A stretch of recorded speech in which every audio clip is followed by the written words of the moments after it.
Hey everybody, welcome to another Sol Plays. Today we're going to be continuing our Chain of Memories. So let's whoa, fuck. Let's get started. Oh, my camera's a little bit high up here. Hello, hello. How are y'all doing today? It's a little off to the side.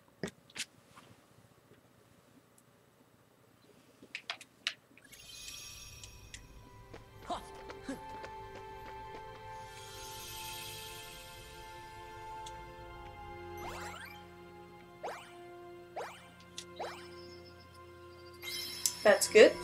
Good to know. Hey, Kumo. How's life? It's been better, for sure. It's not terrible or anything, just not great, I'd say. Yeah. Life doesn't always have to be great.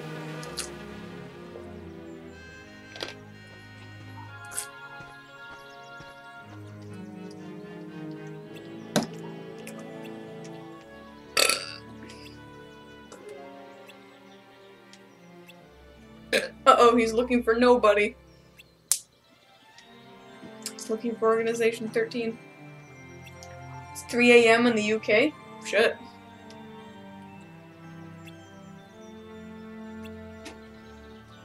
Sensei, you better not. Sensei has been tearing down my posters for the past week, ruining some limited edition ones.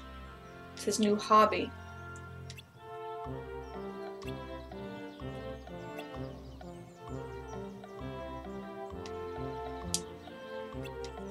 Thank you. I'm glad you enjoyed my belch.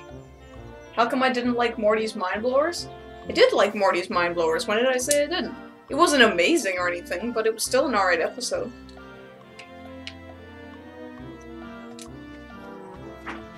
Sensei, would you quit it?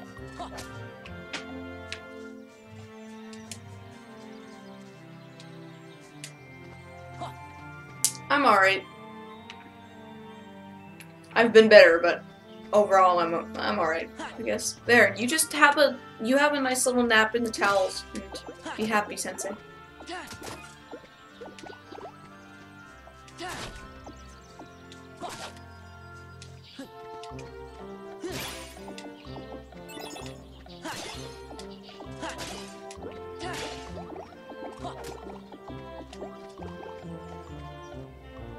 You would have preferred another interdimensional cable? I don't know, like, I think they were wise not to have a third one.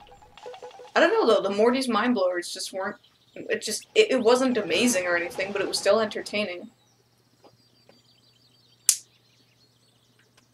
Yeah, like, I think if they had done a third interdimensional cable, it would have been like, because the second one was more than the first one. It was still funny, don't get me wrong, I love the adventures of Steely. And Man vs. Car, but the second one isn't as good as the first one. The fucking Two Brothers movie just gets me every single time. Just shit myself. Just because it was my second least favorite episode doesn't mean I don't like it. It just means it was my second least favorite episode. Least favorite doesn't always mean, you know, disliked. I mean, it usually does, but it doesn't always.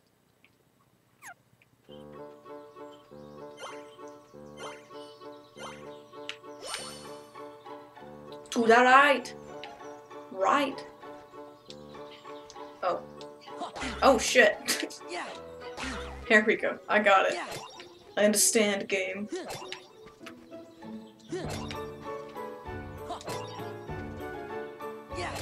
This reminds me of that fish catching game in Jak and Daxter.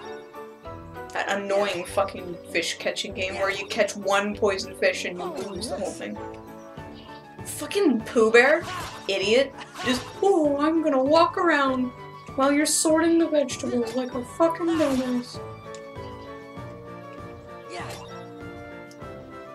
This is that music that plays in the board game, or the command board in Birth by Sleep.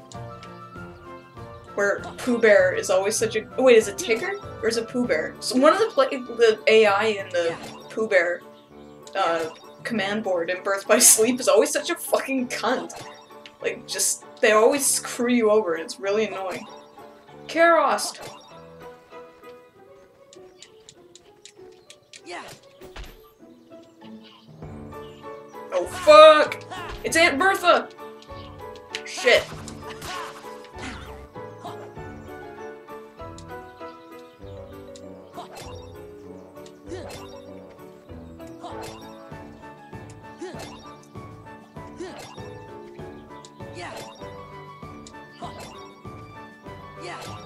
I've never seen or played that. I don't know what that is.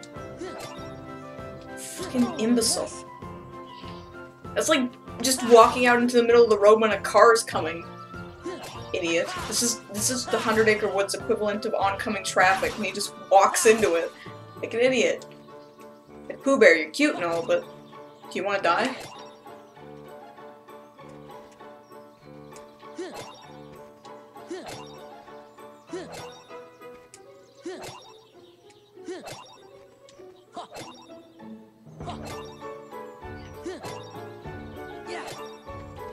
Oh shit, more Karost!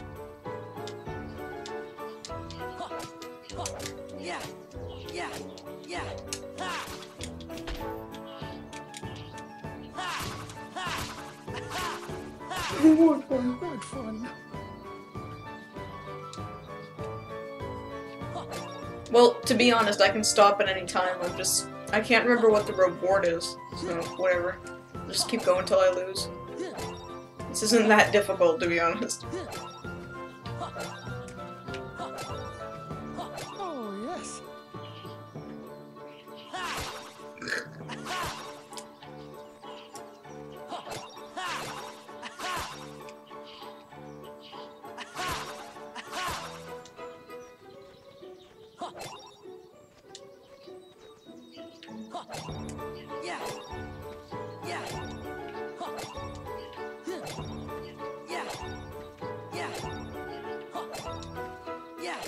More Karost.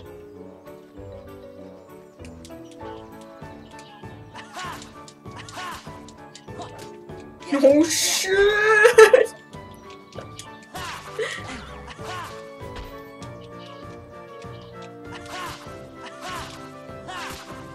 What fun. What fun.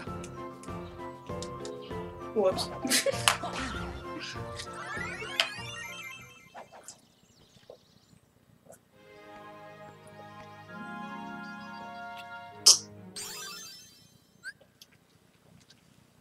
Sweet.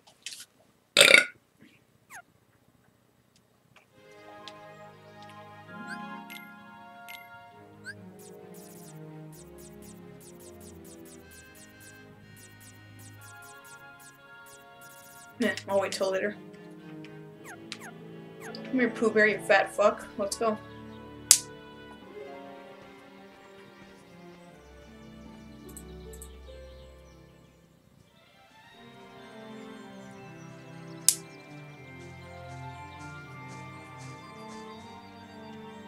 Will I play any of the Sonic the Hedgehog games sometime in the future? Why would I do that? I don't like Sonic. The only Sonic game I've ever played that I've even remotely, slightly enjoyed was Sonic the Hedgehog 2. And that was a long time ago. Although, to be fair, I think it is still a good game. Just, I haven't played it in a while. Oh right, shit, I forgot what I'm supposed to be doing. This reminds me of a Mario Party game for some reason.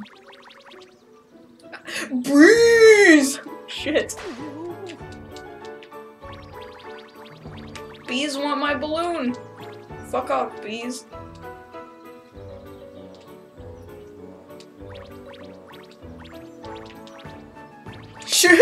And that's how they died. How come I don't like Sonic the Hedgehog? Because he's corporate pandering and stupid and annoying and likes chili dogs and never shuts the hell up and thinks he's better than Mario, and his only gimmick is that he's like cocky and he runs fast, but that to me is a really lame gimmick, and he was designed to take down Nintendo but failed miserably at it, so now the only thing he can do to survive is suck at Nintendo's tits like a fucking vagabond, and all of his cartoons suck ass, and just, to me, there's nothing to like about Sonic, because I'm not a 14-year-old boy, I'm not a furry, and I don't care about running fast. Running fast is not my thing. If I was a superhero, I would not want to be a speedster. I would rather be like, I don't know, like a fire person. Like, be able to create fire or something.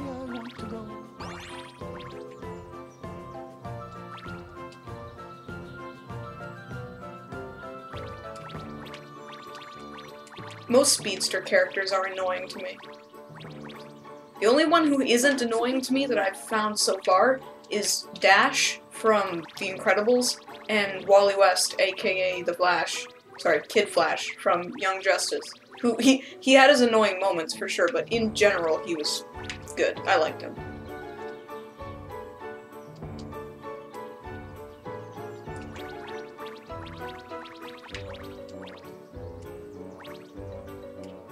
It's like how that fucking whatever his name is in the Angry Birds movie, the yellow one, Chuck, I think his name was. He was a speedster, and he was the most annoying goddamn speedster character I've ever seen. Same with that squirrel in Over the Hedge, whatever his name was. Fuck off, bees. What was his name? Like, I can't remember, but he looks exactly like the squirrels from The Nut Job, even though Over the Hedge came like 6 years before, I think, something like that. Over the Hedge was 2006. Yeah, I remember being super into that movie when I was younger. I liked it a lot. Now it's just kind of to me. I remember it was one of the first movies my dad had burned onto a disc for us, and I was like, "How did you do that?" He's like, "Well, I stole it." And I was like, oh, he seemed really proud of the fact that he had stolen the movie, but he was happy because he had successfully burned torrented. Well, this was during the days of LimeWire, so torrents weren't really like a thing yet, or a really reliable thing, so he was able to burn a downloaded stolen theater file onto a disc, and he was super proud of it. He also did that for me for SpiderMan 3, which I do like, and what else? Advent Children as well, because I asked him to. And there was something else, too. Oh yeah, Simpsons Season 10, Disc 4, because we borrowed our friend's copy and we lost that disc by accident. And so, we burned a disc for us to use and gave him our disc as payment and repentance, basically.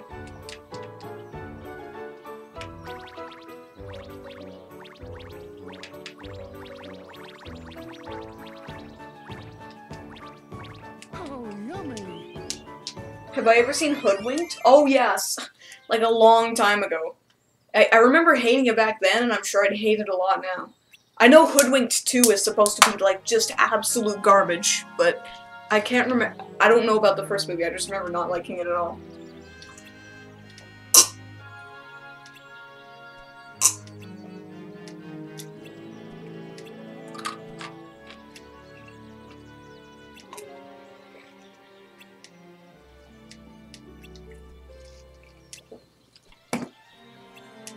Scabs! Well, okay, I wouldn't say I'm a Spider-Man 3 fan. I think that's going a little bit too far. I recognize that the movie is not great. There are many parts of it that are really fucking dumb. Everyone always talks about how the stupidest scene in the movie is when Peter Parker is walking down the street dancing and, you know, all that stuff. While I agree that it is a very stupid scene, the stupidest scene, in my opinion, is the one where he's on the phone talking with Dr. whatever his name is, and he's like taking cookies from his landlord's daughter. He's like such a cock the whole time. He's like, cookies, and it's like, what the fuck? What's your problem? So that's actually my least favorite scene. That one. Other scenes, though, I think for the most part are pretty good.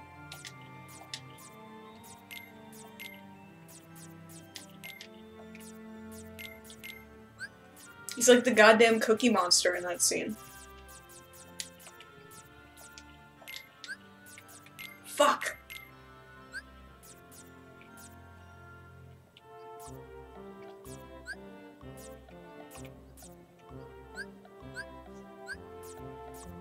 I did hear that the Dora the Explorer movie was going to be directed by Michael Bay. I have no idea why, but you know what? Whatever, I guess. If you're gonna do something stupid, you might as well, you know, just plow forward with confidence.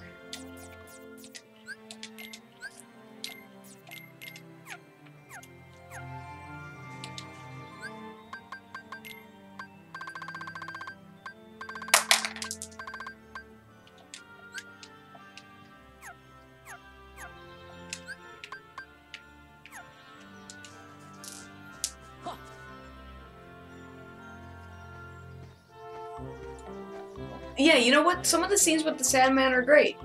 I actually think as a villain, he's good because he has motivation for what he's doing. Although in the end, I think with the whole Venom thing, he sort of loses his motivation a little bit and he kind of just disappears and that's sort of it. But yeah, that fucking cookie scene. Just... ugh. But the most wonderful thing about Digger! the only one.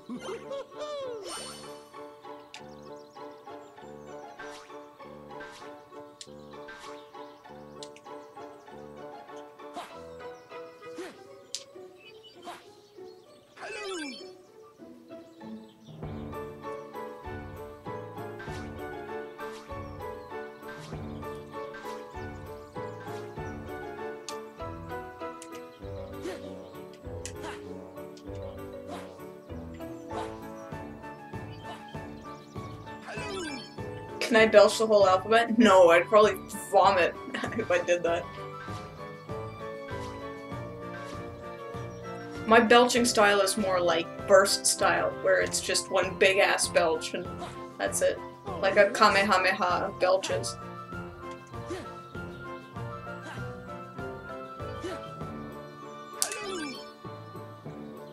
I wouldn't say I'm excited for Gotham by Gaslight. I mean, it looks neat, but I wouldn't say I'm excited. It's not really my thing.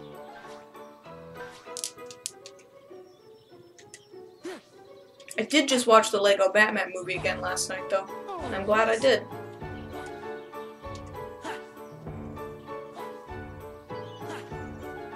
How's life?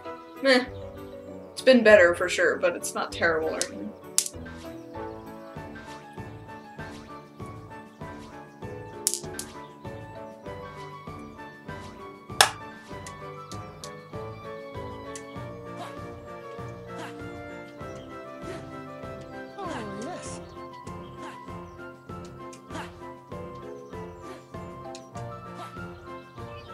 Sounds like he's saying salute!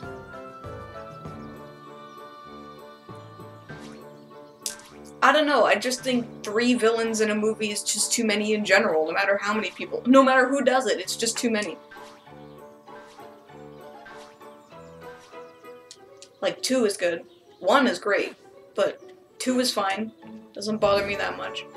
But 3, yeah, you just don't have time. Unless the villain that one or two of the villains you already have been established and explored in previous movies, then you can do what you want. But if you have at least 2 of the villains that need establishing and setting up and everything, then you've done it wrong. So, yeah. But yeah, with Spider-Man 3, I actually really like the ending. And Mary Jane stops being a kind of cunt. Well, no, sorry, that's wrong. She's more of a cunt in Spider-Man 3, but she actually has a good reason for being a cunt. Because I could understand why she'd be frustrated with Peter. Shit. Yeah, I thought so. I wasn't paying attention.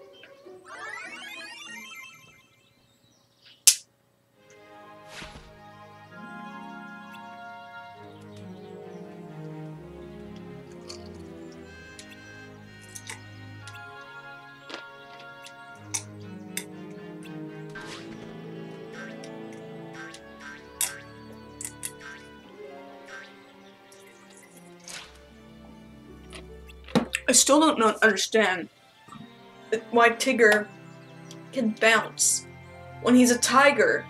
Since when do tigers bounce? Like, they pounce? Tigers pounce for sure, but fucking bounce? Who the— I don't understand. Like, it's a really strange character trait for a tiger to have. I know it's a cartoon and shit, but— and he was a book character originally, I get it, but— I'm just saying.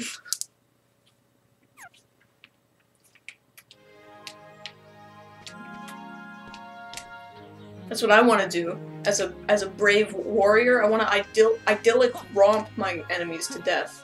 Sounds like a good idea to me. What's my favorite Robot Chicken segment? Oh, there's so many of them. One of my favorites is the fucking gummy bear one. Just, I'm so happy because I'm a gummy bear, gummy bear! Mila Kunis' screaming is just great. One of my most hated ones, though, is anything to do with Bitch Pudding. She is super annoying. And then they had that whole episode of Bitch Pudding, the Bitch Pudding special, and it's just like, why? She's super annoying. Why's it gotta be like that? Why?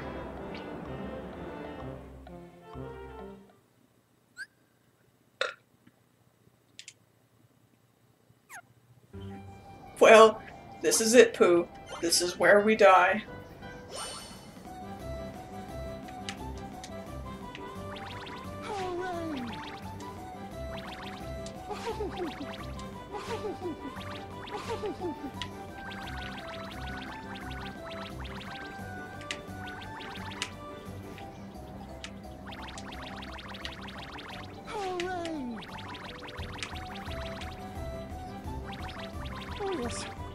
Like, why is there all this tree debris in the air? What the fuck happened? Did a tornado tear through 100 Acre Wood or something?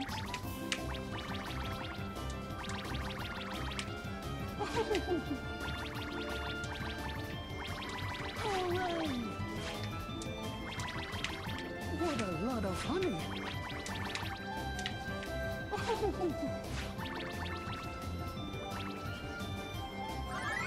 I won! I got the trophy. Will I review Barbie and the Nutcracker this holiday season? Jeez, if I could get just one review out, I'd be happy.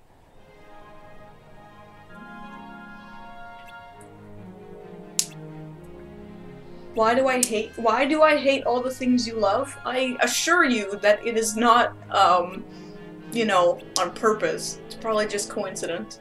Because I don't know you, so I don't go out of my way to hate the things that you like.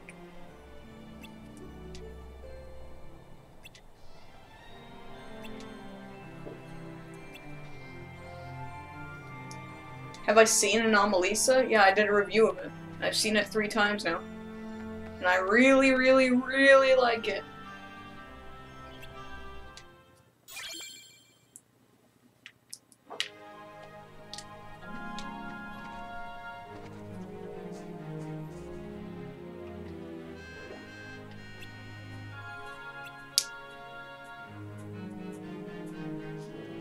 Oh god, I know! This time next week, actually sorry, in about a couple hours this day next week, I'm gonna be at the movie theater seeing The Star.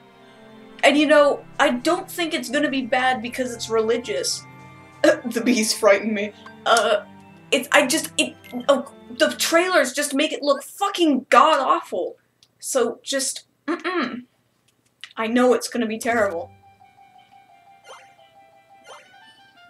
Like, what is Sony's problem? Why do they keep doing these things?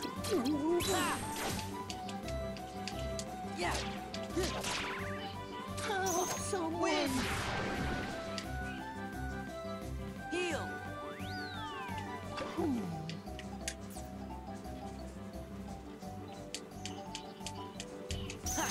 Yeah. Yeah.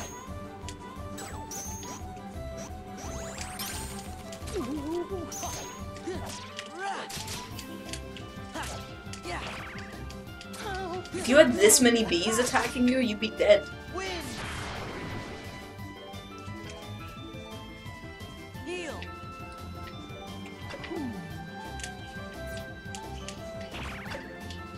Yeah.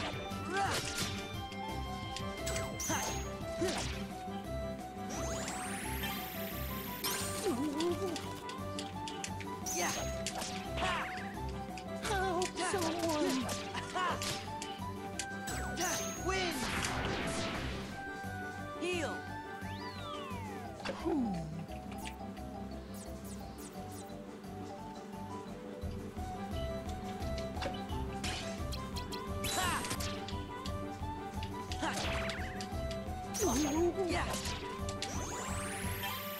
Help someone.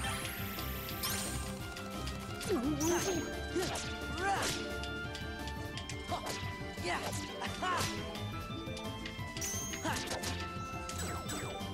Help someone.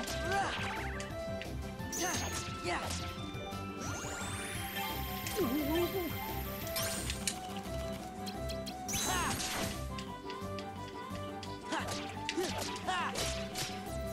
Win. Heal.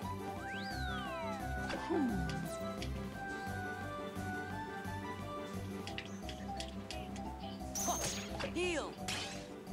Oh, I didn't realize I was being timed.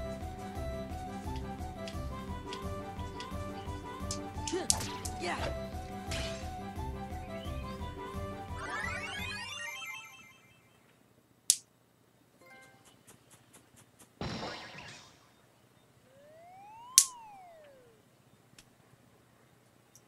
Yeah, I have seen the trailer for Isle of Dogs. Looks interesting.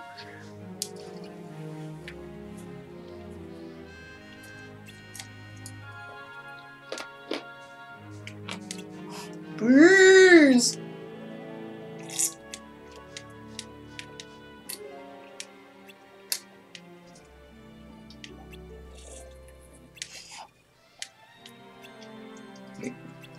Eeyore's my spirit animal.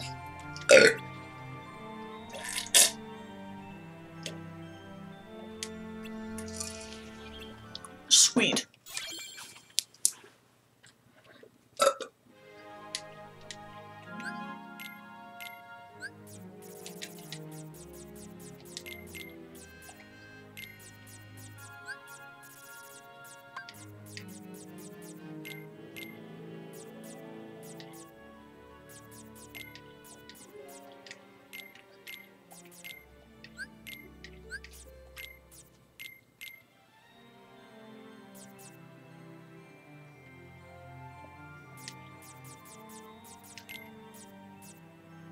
What's my favorite Disney movie besides Hunchback of Notre Dame? Wreck-It Ralph.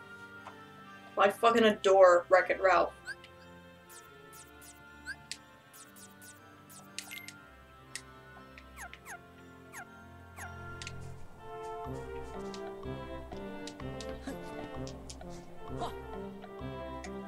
Good, I'm glad you like Bitch Pudding, because I don't. I find her super annoying. I mean, she was funny at first. She was funny the first couple times she appeared, but then they had the whole episode about her, and she's just one big joke. She's one joke, and it's annoying. I also really like Molar, Attorney and Dentist. That was pretty funny, just because, you son of a bitch! I quite like that. How the hell do I get out of here? I want out of this world! Help me, people! I'm dying. I'm dying!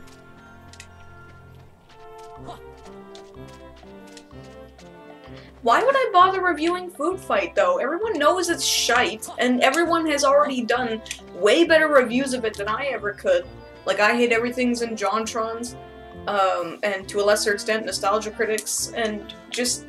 everybody's done it better. They've all done it well, so there's really no point in me doing it.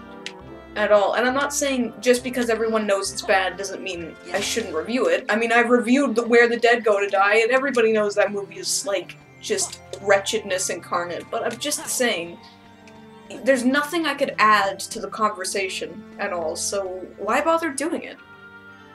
And don't say for the views, because that's lame.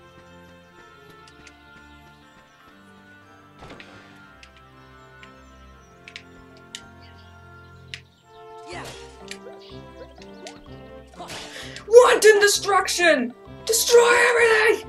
Fuck you, Pooh Bear, and all your worldly possessions!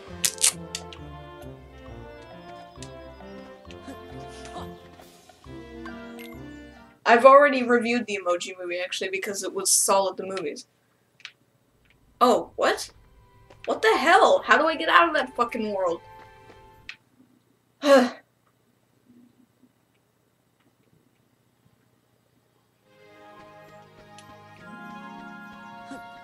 Where the dead go to die makes, like, having lymphoma good.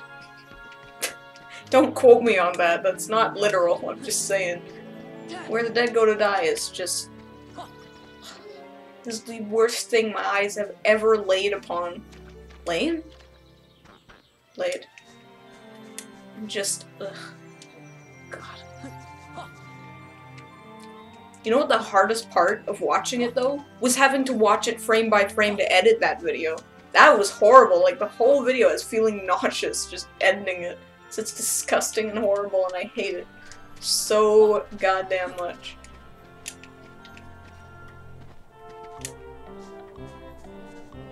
What? I don't give a shit about Steven Universe anymore. I haven't watched any episodes since my last Mini Mondays video. There we go. This is how I leave through this log.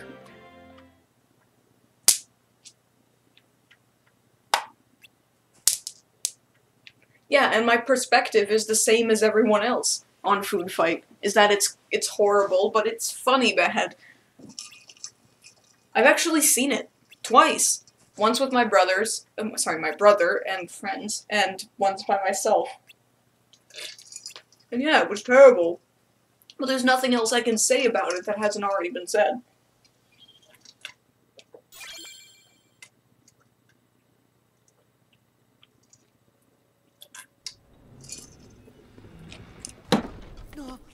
Riku! Still as Ripley as ever, Riku. What are you doing here? Not happy to see me? Let me know if I'm getting in the way. You know, of something that's more important. Huh? I didn't mean that. Spare the excuses. I bet that you had all but forgotten about me. Are you crazy? Come on, I came all this way looking for you. But you're not anymore, right? Now it's only Naminé that you're looking for. You don't care about me, just like you never cared. At all. About her feelings. Naminé's? I knew it. Never even gave it a thought, did you? Just 'cause you want to see Naminé. Sorry. Doesn't go But he both sure ways. does. Tell you the truth, Naminé doesn't even want to look at your face. Why not? You should ask your memories. Why Naminé disappeared from the islands. Remember that, and you'd know. Did I do something? Is it my fault? Riku. Go home, Sora. I'll care for Naminé. Anyone who goes near her goes through me! Riku! What's wrong with you? We're supposed to be friends! Please, Sora. Since when have you ever cared about me? Naminé's not the only one who's sick of looking at you. So am I! Riku, stop it! Fight! It's fight time!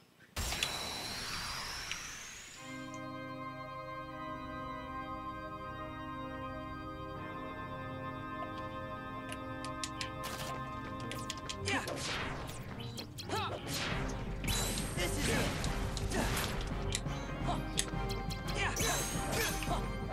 It's over!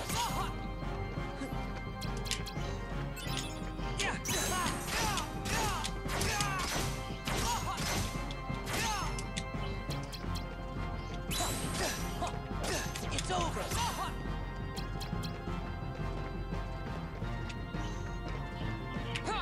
Back off! Bitch.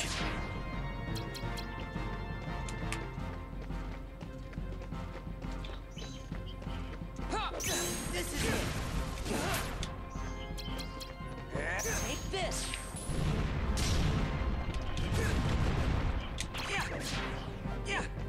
Back off! Guilty! Fuck!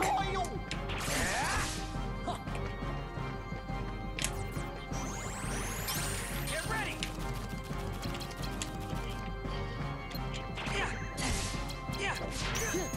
You gotta be kidding. Yeah.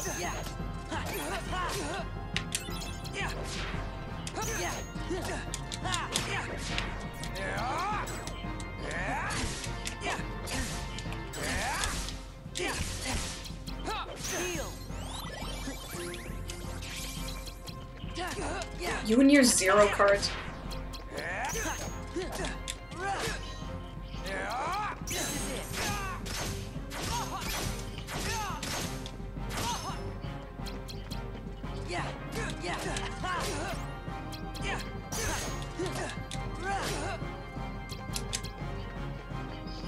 Yeah.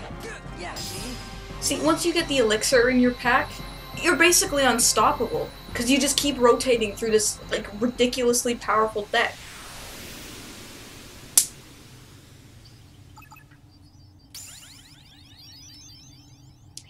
Well, because 2D, a traditional cell animation takes way longer than CG and, you know, digital ink and paint does.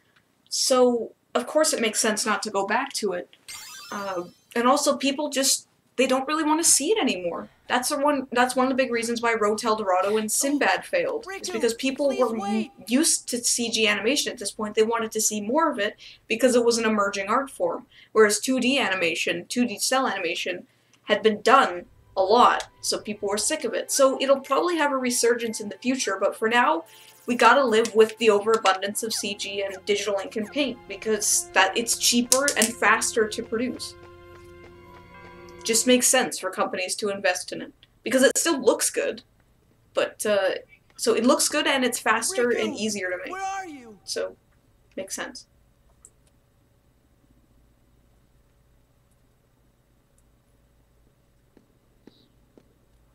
Sora, are you okay?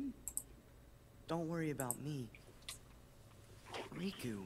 What happened? What happened?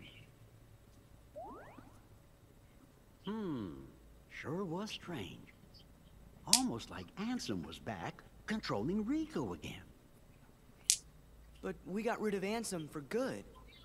Then I wonder what is wrong with Riku. Hold on! The kid!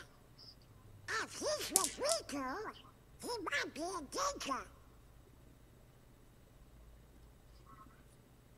Sora?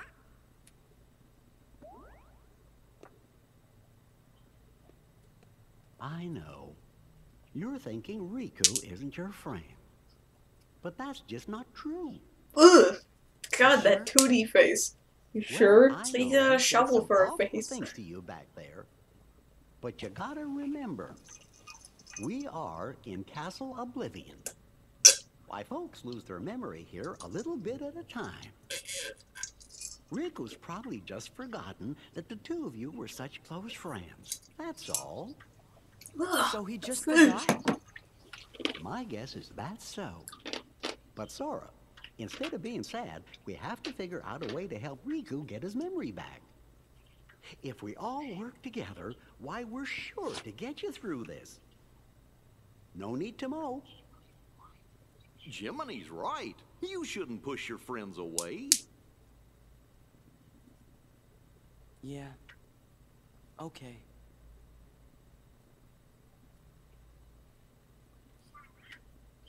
Sora, do you remember? Bitch, I can't even remember what I had for breakfast. Huh? Always smile. That was the promise we made to each other the first time we met. We promised to never forget to keep smiling. You're right. ずっと笑ってる。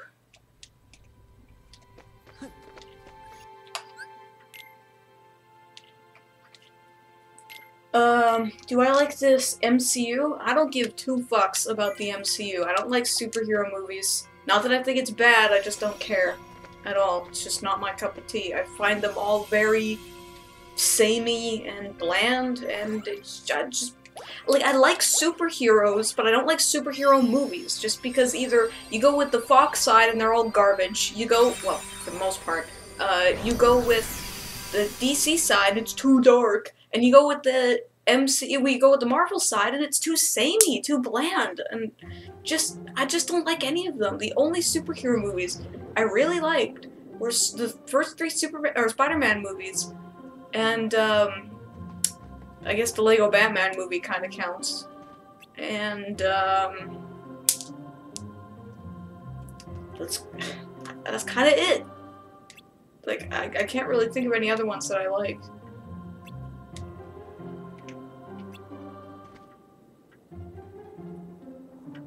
Why does everyone think I hate Ben 10 so much? Sure, I dislike it, but that doesn't mean it, like, I despise it. It's bad, but it's not, like, it's not, like, painfully bad. My perception of what is truly bad has definitely, changed over the years. Oh yeah, I used to watch the original Spider-Man TV series on Teletoon Retro all the time. And Spider-Man, Spider-Man, does whatever a spider can. Spins a web any size, catches thieves just like flies. Look out, here comes a Spider-Man. Is he strong? Listen, bud, he's got radioactive blood. Can he swing from a web? Take a look overhead. Hey there, here comes the Spider-Man. What is it? In the... Fuck, what is it? Oh, in the dim of light? I think that's it. In the dim of night, at the speed of a crime, like a streak of light, he arrives just in time. Spider-Man, Spider-Man, friendly neighborhood Spider-Man. Yeah, that's about all I remember. To him, life is a great big bang up. Wherever there's a hang up, you'll find a Spider-Man. That horrible 60s audio. You know what I love though? Is the original Hulk theme song. That one's great.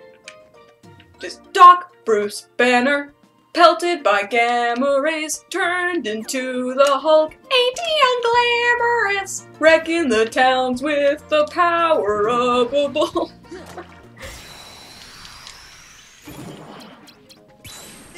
I wasn't even trying to sing well, I was doing it shit. Like, that's not my actual singing voice. My singing voice isn't great, but it's better than that, I will say that. It's over. Back off. This is it. Take this. Oh yeah, a treasure card! Fucking finally! It takes so long to appear. Once they appear though, I have to go back to every world and get more of them. Back off. It's over.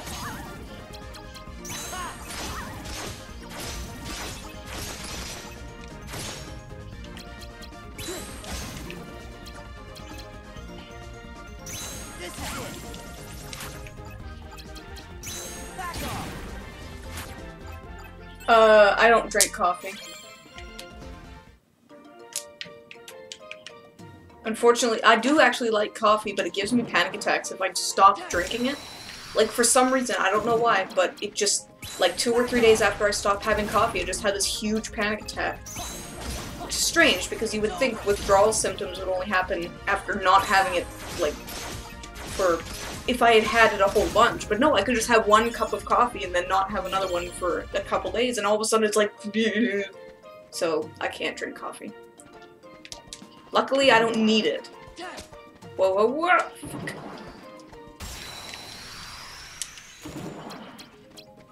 This is it. Yeah. This is it.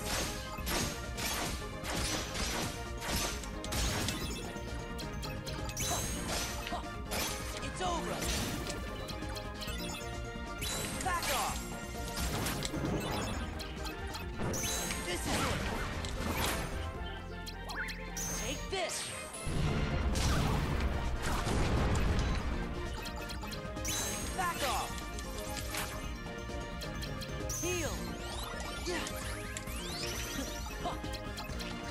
This is it. They said something like it's because of a spell that somebody cast or some shit like that. That he can breathe underwater.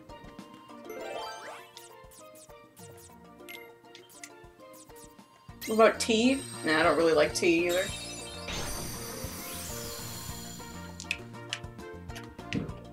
Well, you shouldn't let somebody else's perception of something ruin a show for you, or a thing. You should form your own opinion. Although, if you find that you agree with the person, and it does change your perception, then that's okay, but if you force yourself to not enjoy something just because somebody you respect doesn't like it, well, you need to figure that out for yourself.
They got tea, that's right. Yeah. Well, it ain't no easy grab, they got tea. He's got a lot of enemies.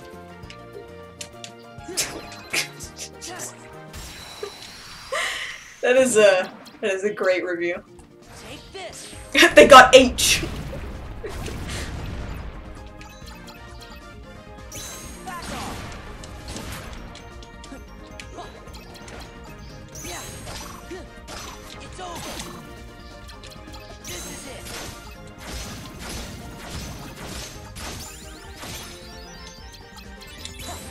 Yeah.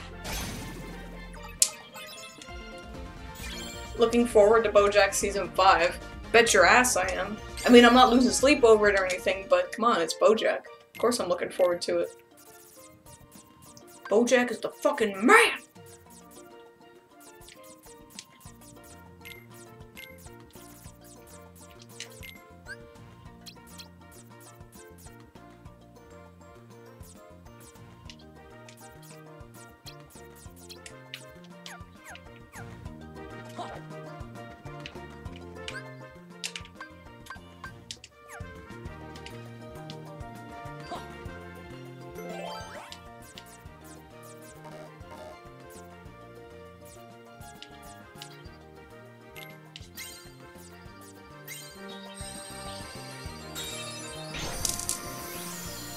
What I don't like about Steven Universe from what I've seen, I mean, besides, like, everything, is that, yeah, it's like this crew have forgotten how to draw their own characters. They're like all short and stubby looking now because Tumblr likes it.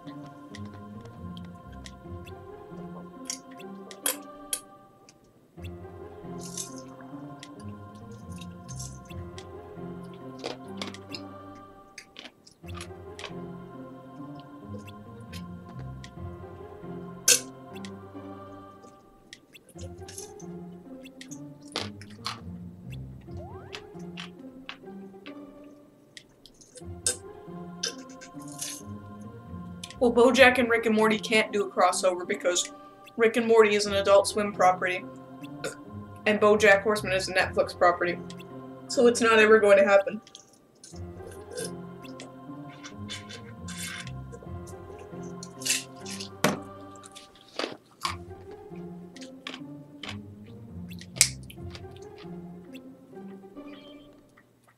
Am I thinking about doing more crossover reviews with Fiction Addiction? I don't know. Who's to say? Right now, I'd just like to be able to get my own fucking reviews out. That would be nice. Before I think about any more crossovers. I want to finish what I started with the Jimmy Neutron stuff. Take this.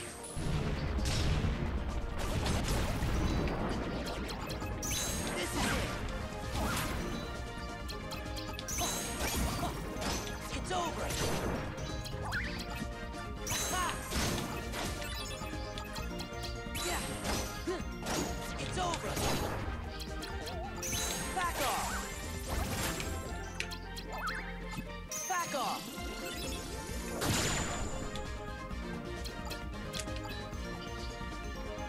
This is it.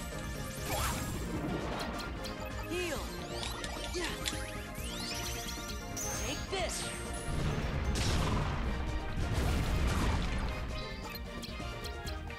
Back off.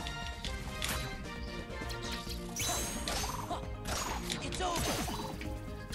Okay then. This is it. Yeah. It's over.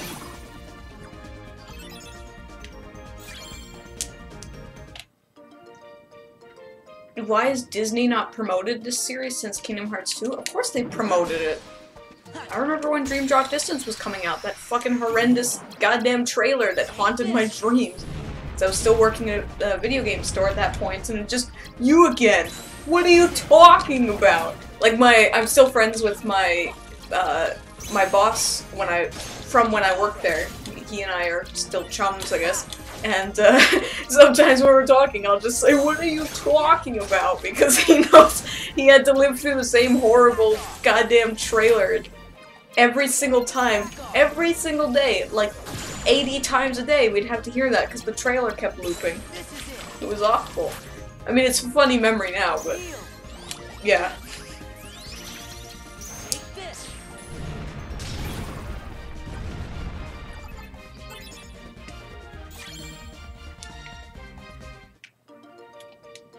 Whatever. I don't like Steven Universe anymore. I mean, I wasn't even really the biggest fan of it to begin with. Something about it never sat right with me. There was something more insidious about it that I never could quite explain. I mean, nowadays for me there's many reasons to hate it. And I just don't see any value in it anymore.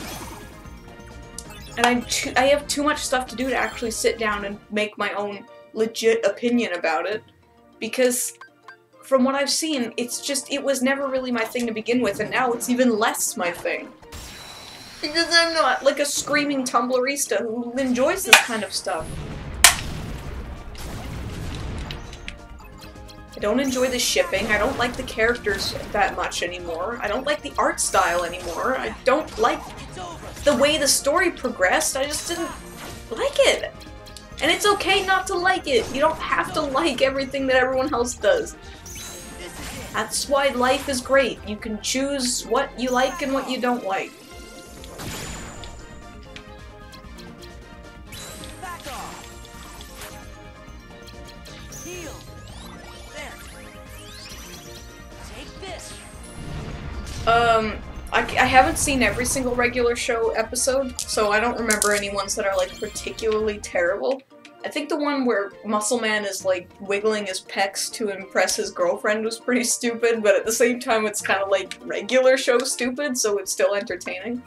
I would have to watch the whole series, though, to give you a legit answer on that.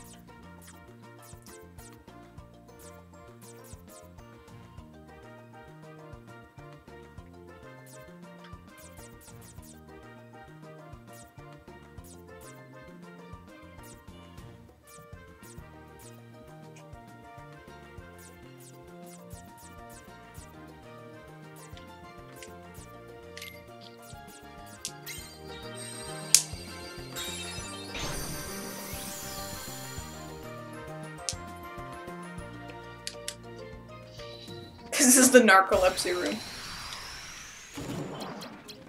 Take this.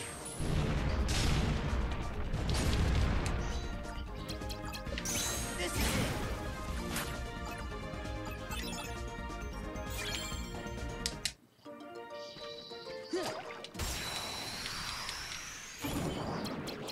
Take this. Well, keep in mind that while Kingdom Hearts is a Disney property, it's also a Square Enix property, so Square Enix is also responsible for marketing and advertisement to a certain degree. So it might not be Disney's fault that advertising is lower for this series. Maybe they handed over marketing to Square Enix, and Square Enix felt that they didn't need more aggressive advertising. Maybe they'd found their niche and didn't need to advertise outside the boundaries of it. You know what I'm saying? Back off. Heal. Take this. Ah, come on, seriously?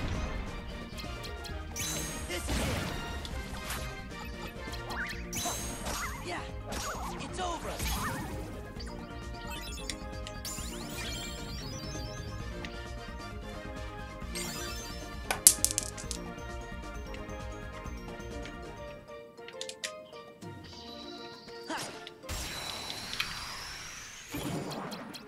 Take this.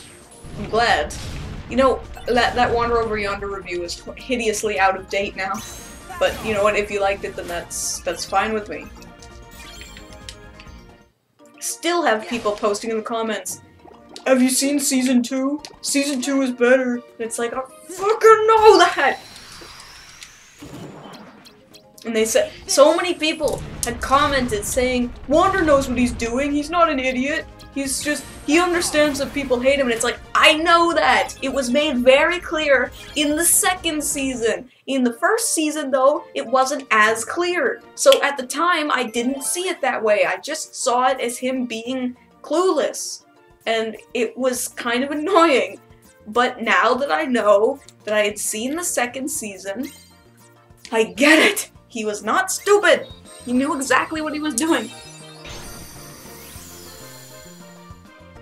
Yeah, I've beaten Final Fantasy 15. I don't like it very much. It had a couple good story moments, and the gameplay is fun for the most part. But, ugh, I don't know. I haven't really enjoyed any Final Fantasy games to the full extent since 9. 9 is my favorite, with 7 is a very close tie, although 7 has terrible translation problems and so many glitches. I think Final Fantasy 9 is more complete as a game, but I like 7 as a story more. So 7 is like my second favorite by the tiniest, weest, like smidgen micron of an amount. I love 9 though. But every game after that I've just not cared for. I hate 10. I didn't like 12. I have 13 but didn't like it. I never played 14. I never played 11 either actually. And I've played through all of 15, but it's just eh.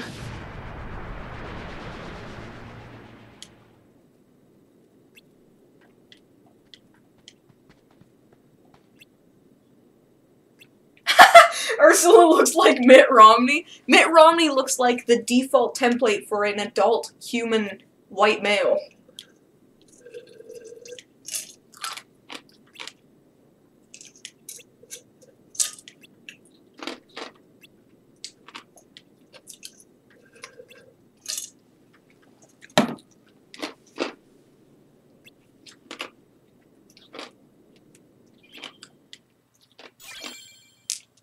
Tonari no Totoro, well, I appreciate the animation, and I appreciate the cultural impact it's had, is not a movie for me. I like movies that have conflict, and interesting characters, and, you know, are not just an hour and a half of two girls playing happily in a nice atmospheric foresty area.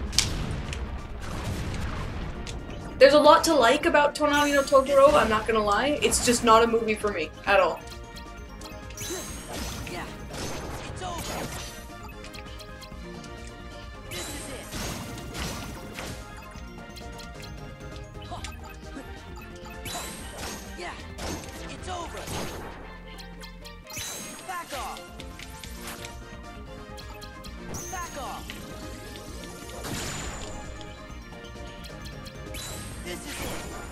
No, I don't do...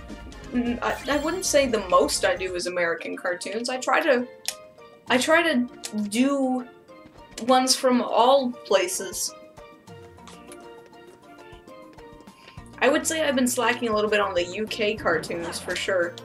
I haven't found any ones that are, like, particularly compelling me to review them, though. Take this. Oh, well, I mean, I've done French cartoons. Like, Sonic Boom is a French cartoon, and Le Magasin des Suicides is a French movie. It's over. Even though Sonic Boom was made for an American audience, it was produced by a French company. Which is why it's so weird. Yeah. I've heard people say the second season of Sonic Boom is better, but I don't care. Back off. They have different standards than I do, and I'm sure I'd disagree. Besides, I said I wasn't watching the second season anyway, so it's kind of moot. Heal.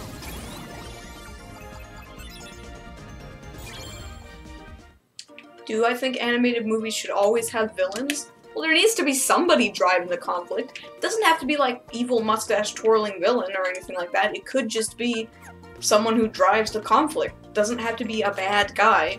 I mean, every movie, in my opinion, needs some form of tangible antagonist to make it interesting, but he doesn't have to be evil.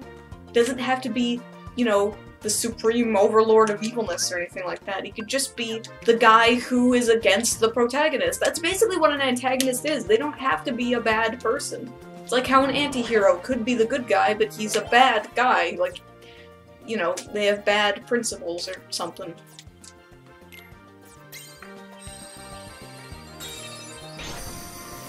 Oh, that's right, Monster in Paris was a French movie too.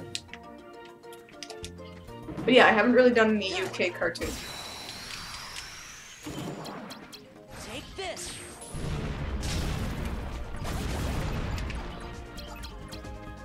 This is it.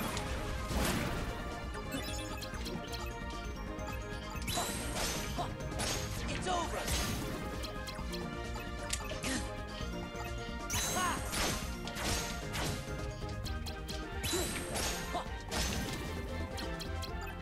Back off. Back off.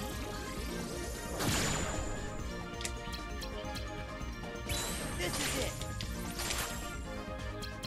Heal. There. Take this.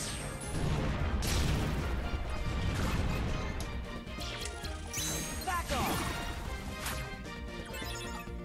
Have I ever played Disney Infinity? No. No, I haven't. I remember when it came out. I remember when Skylanders came out and everyone was going apeshit for the figures. Nobody ever went apeshit for the Disney Infinity figures, though. I was still working in the video game store when it came out, and yeah, it was just like they just sat on the shelves and nobody wanted the Disney Infinity figures. I don't know if it's just that they were considered lame or something, but yeah, just nobody wanted them. It was funny, but also kind of sad. Sad. It's over. Back off. Back off. This is it. Heal. There. Take this.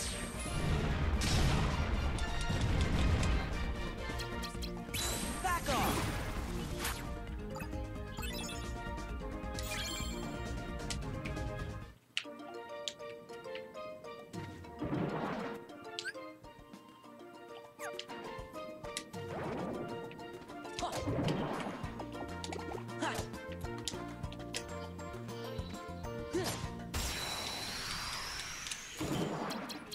Take this.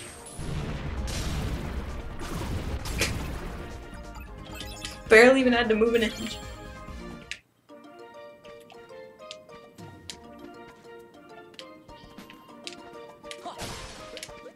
Yeah. It's a crab claw.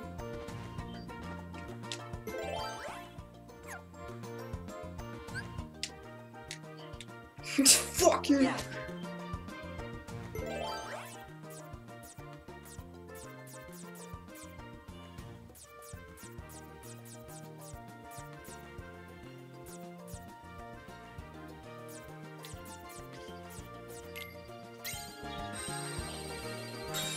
Isn't dark humor the best humor? It depends, I would say. It really depends. Because failed dark humor is pretty bad. But yeah, dark humor if it's done right, I can dig it. I love dark humor. Crab Claw!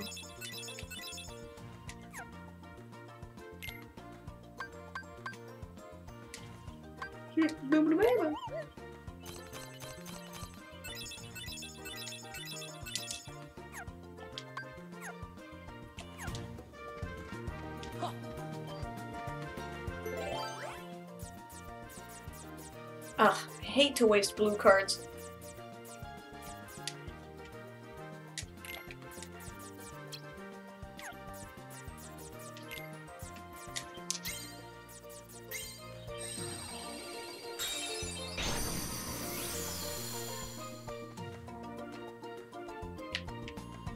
What made me decide to become an internet reviewer? Well, I've told the story 1,000 times, but I used to be a what's it called? A Twitch live streamer, and that was going well, and I had a small but loyal fan base who said, "Hey, you should make videos for YouTube." And I said no. And they were like, "Well, you should make videos for YouTube." And I was like, "Well, I don't even know what I'd make them on." And they said, "Do it on video games." And I said no, because video games were way too overdone. And they said, "Okay, well, do one on what you like the most after video games." And I was like, okay, I love cartoons. So then I did one on cartoons. And that is that story.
Cartoons? No, they're not nearly as overdone as video games are.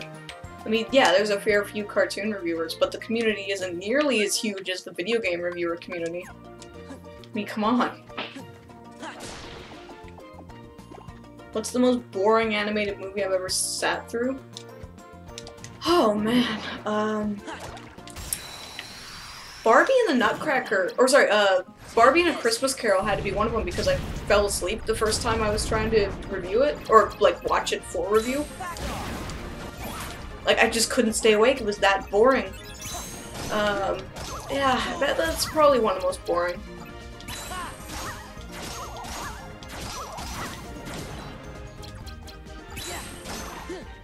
It's over.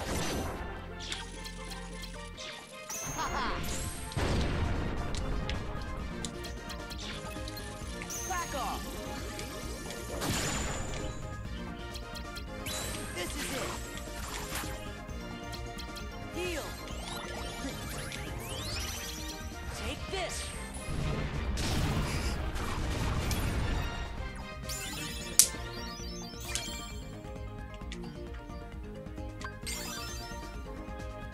Man, I haven't played Skullgirls in a long time.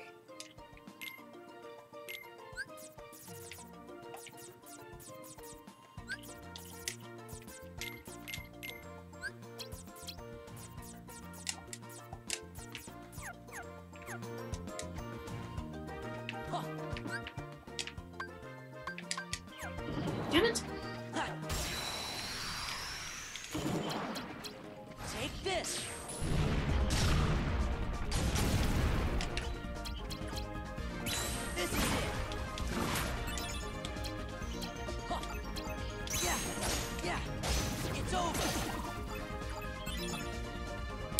What's my favorite Oreo flavor?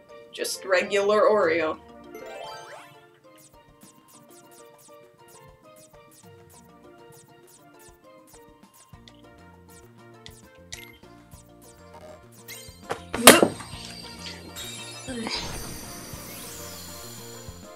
How long did it take to learn Japanese? Well, I'm still learning Japanese, but I've been learning it for just about 4 years now. Like, I'm not fluent by any means, I'm just proficient enough to hold basic conversations.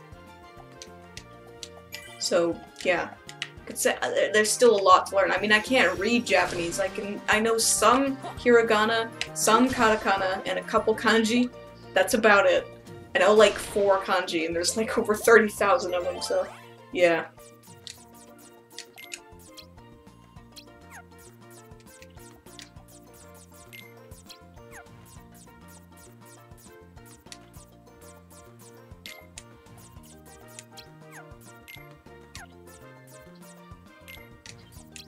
Oops.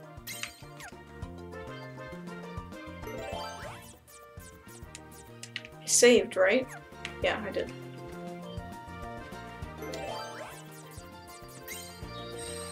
See, I don't mind reading subtitles, because I can read very, very fast. I am an extremely fast reader, so I don't mind subtitles at all. Yeah, I could say it is helpful not to need them.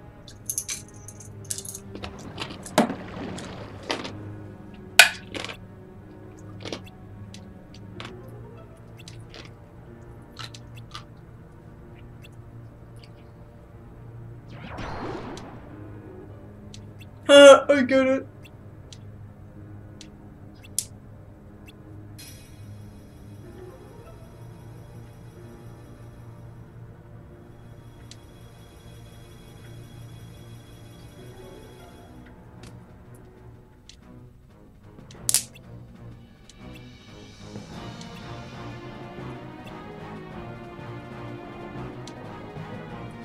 Flounder always reminded me of Freddy Fish. I used to play those games a lot on PC. I used to have a PC that was so pathetic it couldn't even run fucking Freddy Fish properly. Then when I got a PC that could run Freddy Fish properly, I was so happy. It was Freddy Fish 3 that I used to play a lot. The one with the kelp? I think that was the 3rd one.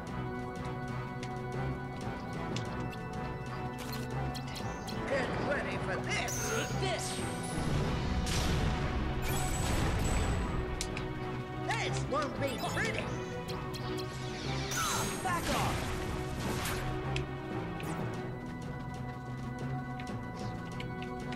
Slippery. Yeah, screw you. It's over.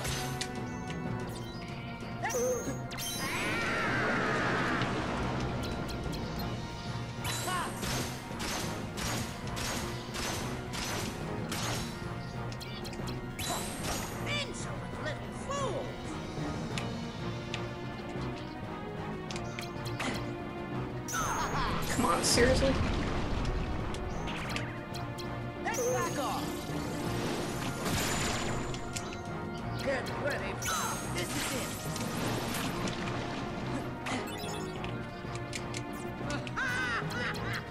Heal. This won't be pretty. Take this. This won't be pretty.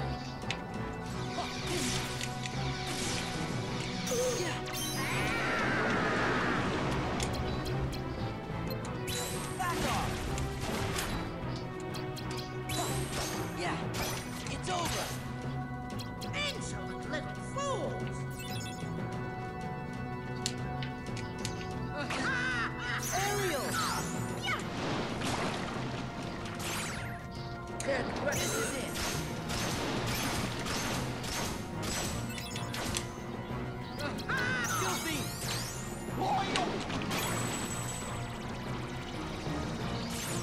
Ariel!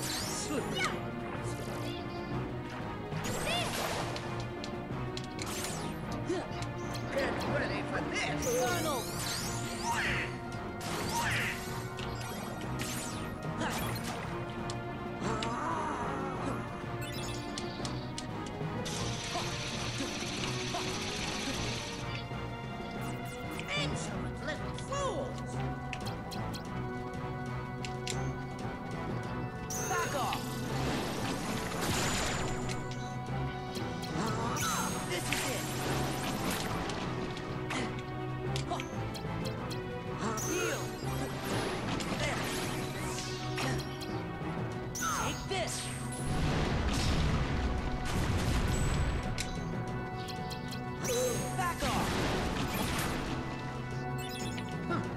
Slippery little fools. Yeah.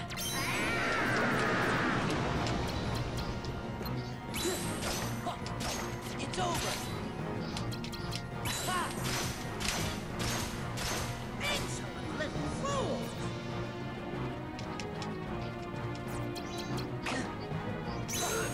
Yeah. It's over.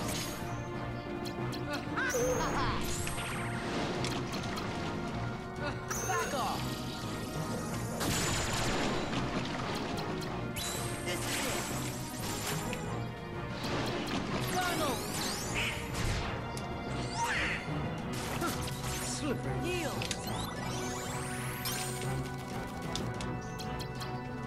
Fire.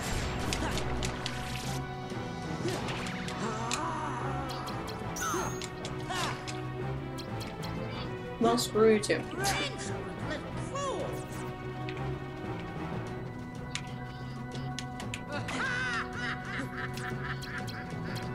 Thunder. Yeah.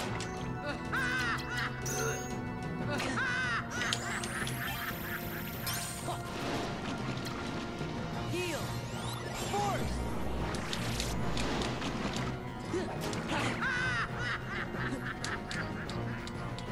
Yeah. Get ready for this.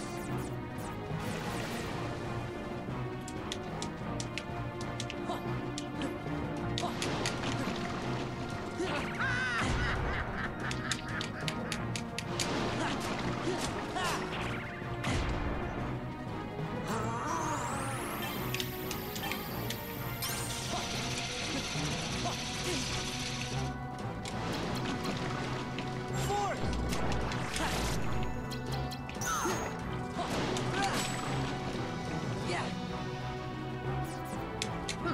Slippery. Heal.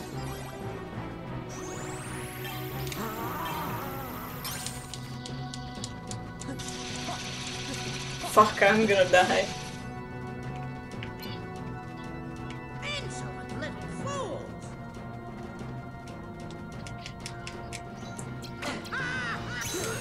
Yeah. It's over. Ha!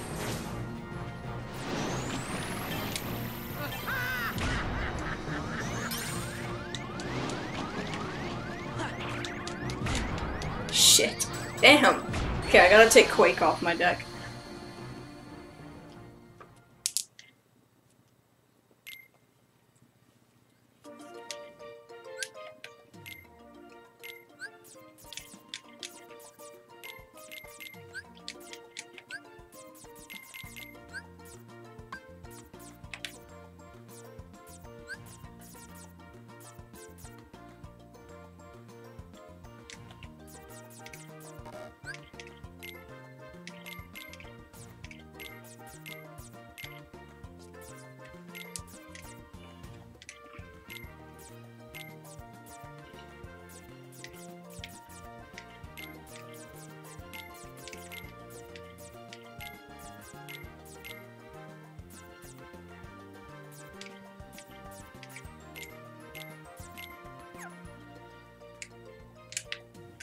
Okay, let's give that a shot.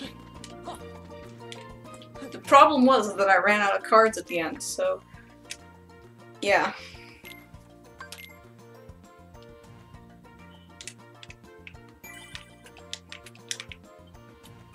Really? I keep hearing everyone say that Larxene is the worst in the game, which I've never really had a problem with her.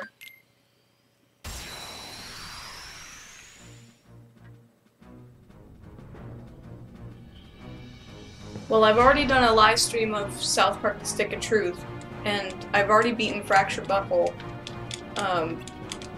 which I am still mad at, the fact that it sabotaged my 100% completion because of that fucking glitch. But yeah, I don't know if I'll live stream one. Back off. Get ready for this.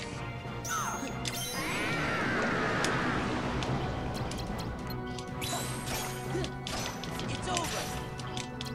Ha! Insolent little fools.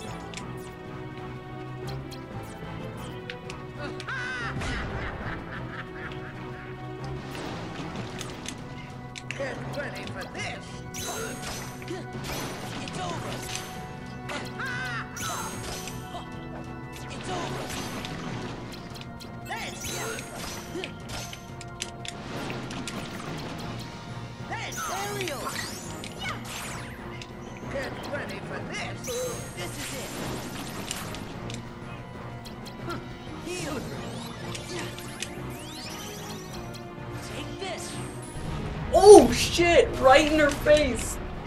Get ready for this! Back off!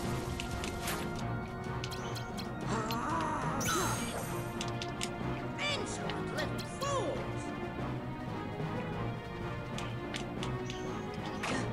This is it.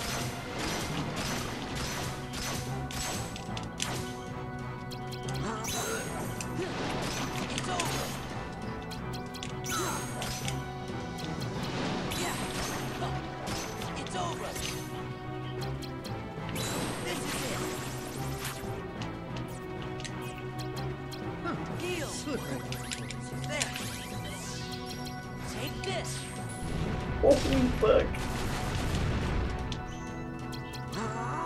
Back off.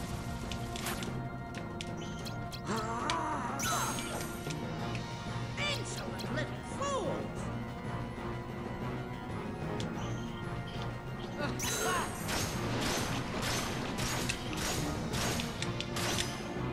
Get ready! Yeah.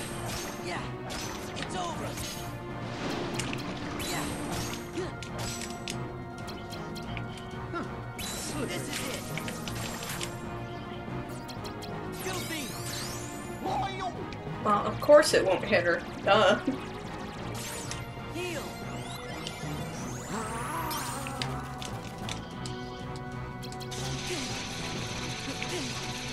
Fire. Whoops. Shit, that is not what I meant to do. Yeah. Ah. Yeah. It's over.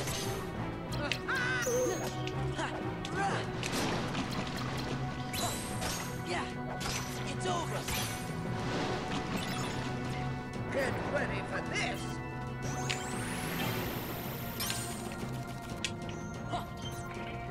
There.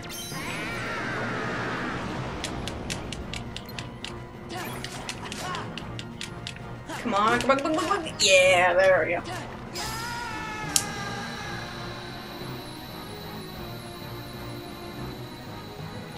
Microaggression.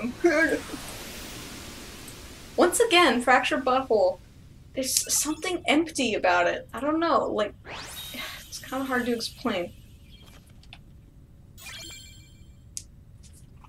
Like, with Stick of Truth, there was something very obvious you could point out about it feeling, empty. And it felt empty because it, like, wasn't completed. But with Stick of Truth, or with Fractured Butthole, there's something about it that still feels really empty. It was fun, yeah, but I don't know. I mean, I know they're planning DLC and everything, but it's just hard to say. Like the fact that you fight a boss that's harder to beat in the middle of the game than the final bosses are. The whole Shub-Niggurath thing. Shub-Niggurath was the only boss I actually died on. Every single other boss I never died on once. So, yeah. Also the fact that the game doesn't end, it just stops. Everyone's just like, alright, that's done. And also the fact that you never see the cat being returned. You rescue the cat, but you don't see him being returned.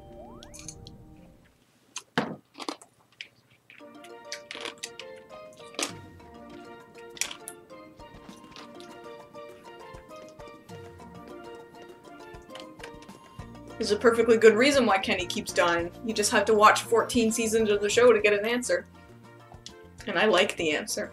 I really hope they explore Mysterion more and Kenny. Because it's obvious that they want to. Like, I mentioned this somewhere, I said it before. But yeah, it's like I can tell that they want to explore Kenny's, aka Mysterion's, thing more. But it's like, I don't know. It's like they want to, but they don't want to at the same time.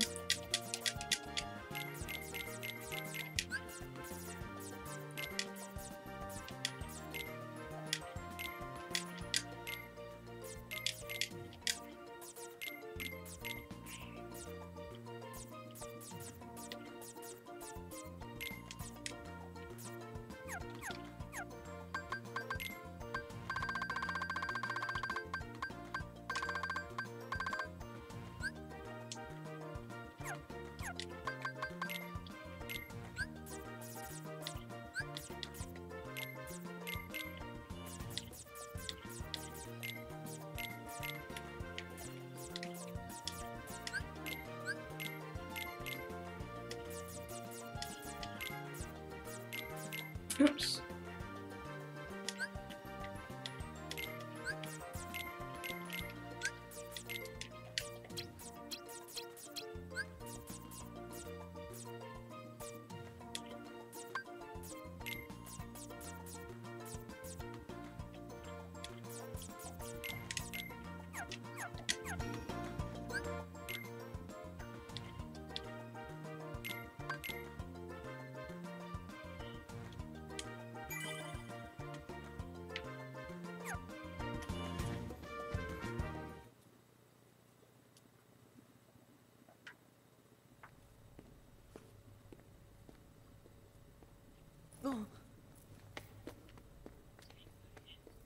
Take the hint. I told you to go home. Not until I rescue you and Naminé. I don't remember ever asking you to rescue me. Did you forget?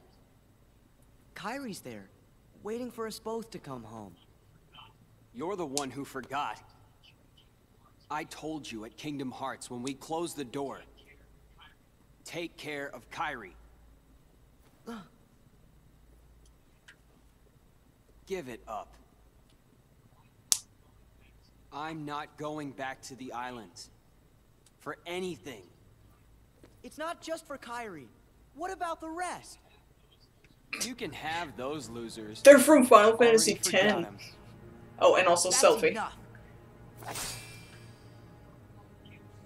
What about you, Sora?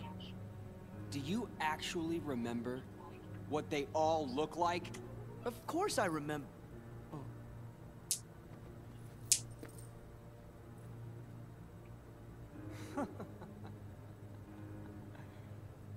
Don't feel bad. That's what this castle does to you, after a while.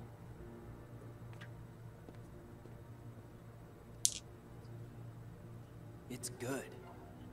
You forget all the useless stuff and remember, for the first time, what really matters. I remembered it, Sora. I now know the one thing that is most important to me. Protecting Naminé. Nothing else matters. Not a thing.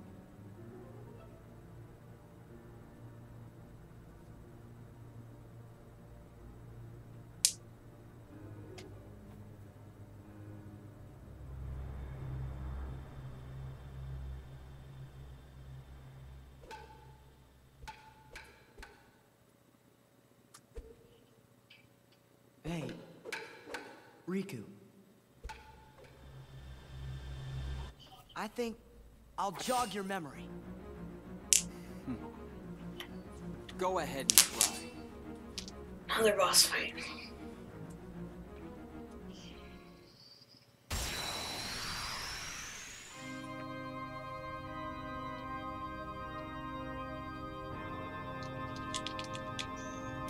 What the? Hey, what the hell happened? Why didn't the move go off? He didn't break mine.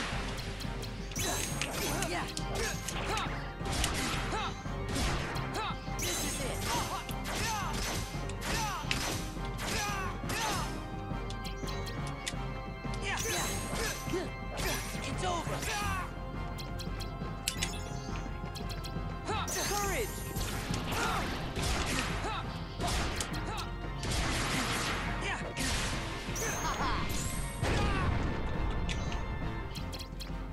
Back off. Fuck. Donald. We need to be useless. We need to be slightly more useless. Heal.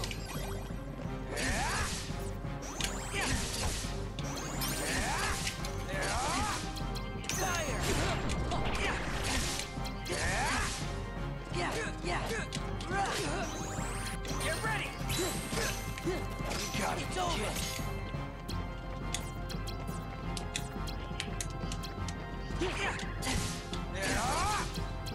Heal. Damn it. Shit. Yeah. Ha. This is it.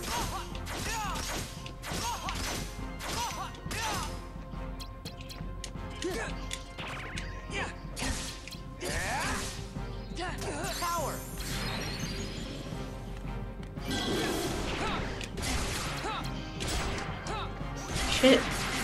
Leave me alone, you bastard. Stop. I'm fragile.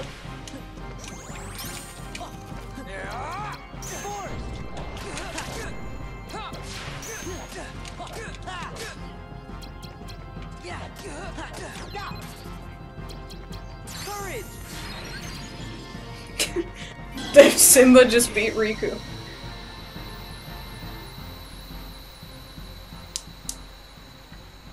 I think you have to fight Riku one more time after this too. I think you have to fight him 3 fucking times.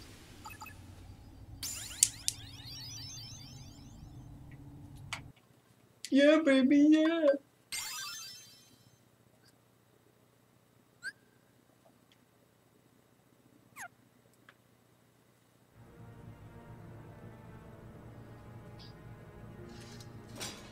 Yeah, I played Phone Destroyer. It was really weird. Too bad, Sora. You can fight me all you want, but I still won't remember. You'll take what as a no? What are you talking about? Come on, Riku. Let's quit fighting. Let's go help Naminé. Together, right? So like you, Sora. You're always trying to worm your way into my heart. Hold on. When did I ever do that? Huh. You forgot that too? You never cared. It never mattered to you.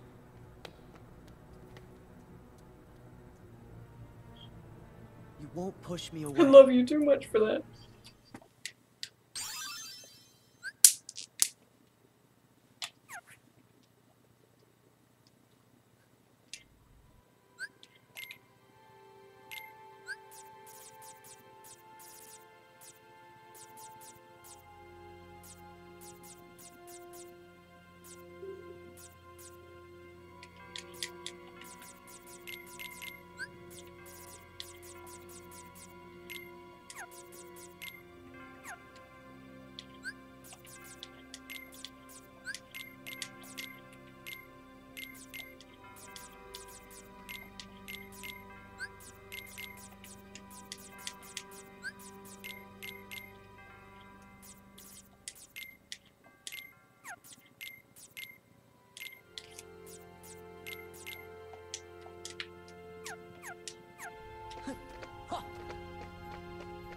Have I caught up with South Park? Yeah. I have. That last episode was really weird. Probably one of my least favorite, actually. Thought they said they were gonna stop doing the whole Trump Garrison thing. It's so annoying. Does it hurt, Naminé? Watching your 2 childhood friends fight, all because of you. You have my sympathies from the heart. But don't waste your time. We nobodies can never hope to be somebodies.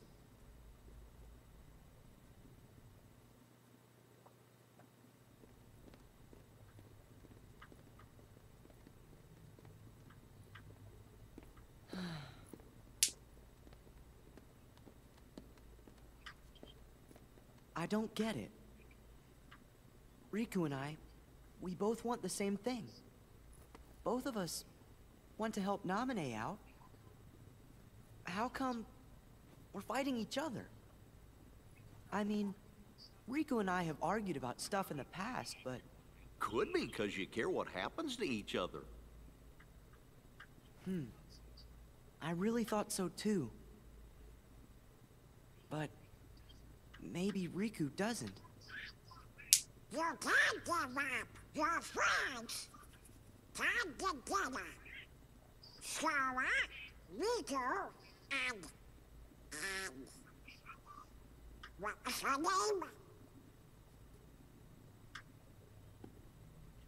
name? It seems our memories are fading mighty fast. Sora, we gotta hurry. I bet Riku will come around if you just talk to him. You're right. We 3 were never apart. Me and Riku and Naminé. I actually like when South Park did the story-driven episodes, like season 18 and 19. I really like. I really liked Soto Sopa Shitipa Town story. I thought it was hilarious, and the ads thing was great. And I loved I didn't like the Lord thing so much, like it wasn't hilarious to me or anything, but it was something at least. I liked it, and I liked the whole gluten thing. And the holograms. I thought it was good. So yeah, I don't think they should stop doing story-driven episodes. It's just there are certain topics that are so impossible to make funny. Like Season 20. I just don't like Season 20 at all. I thought the member berries were funny at first, but then they just didn't go anywhere, and the Trump Garrison thing drives me nuts, and they turned Gerald and Butters into some of my most hated characters because of their fucking horrible behavior. And the old Danish thing just wasn't funny. So, just... I don't know. I mean, their track record is, you know, really good in terms of seasons. But 20th season is next to the 2nd season for my least favorite season.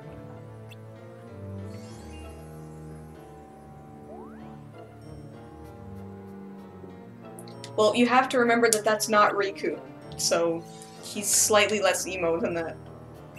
Riku's a good guy. He just made a bad decision. I just learned to glide for no reason!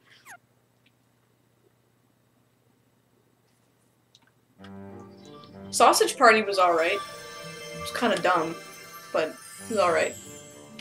After I learned the horrible working conditions at Nitrogen Studios, it kinda ruined the movie for me a little bit, but overall it was fine.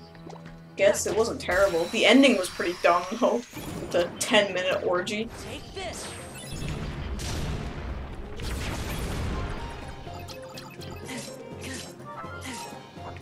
Back off.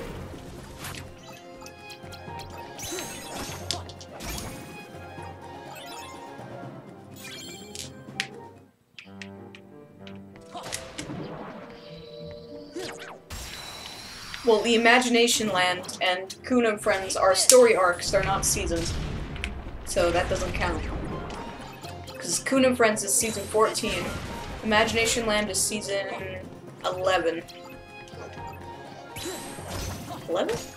Yeah, it's the same season as Guitar Hero. Yeah, alright.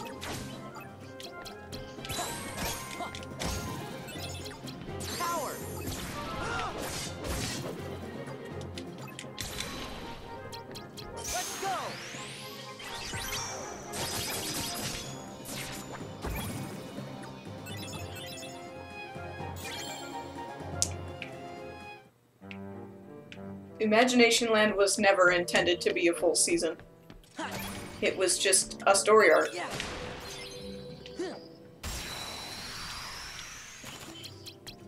Take this.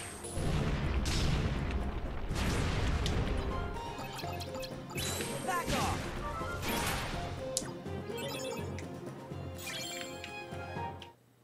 I'm seeing your comments.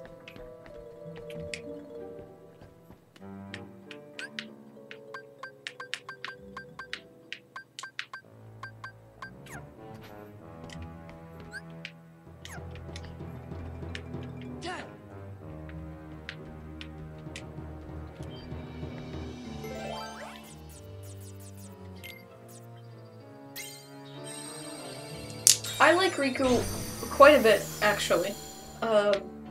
Just because he has an actual interesting arc, unlike Sora, who doesn't have nearly as interesting of an arc. Like, I still like Sora, but he's not as interesting as Riku.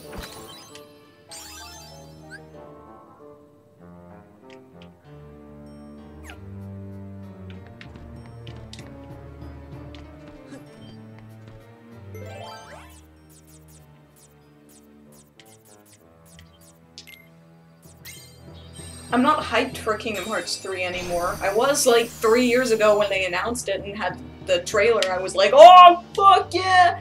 Now it's been too long and my hype is completely gone. And when it comes out, it'll be like, yeah. But there's still no indication as to when it's going to come out. It's definitely not this year, and there's no indication that it's going to be next year either. So just, I don't know, man.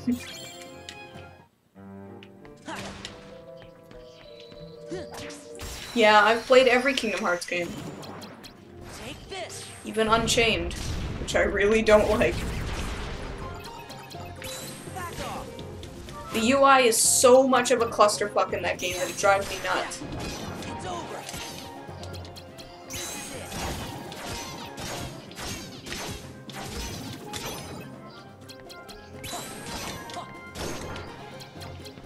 Courage.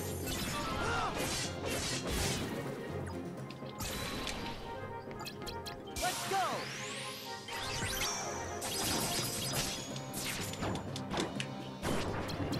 Take this.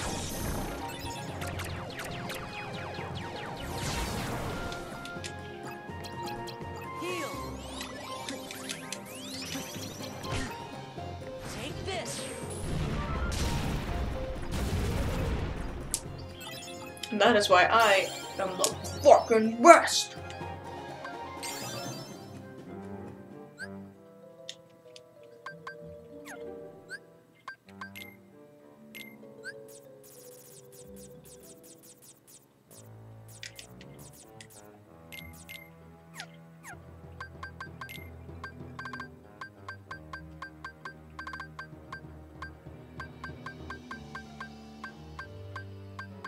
I thought I had Quake on there.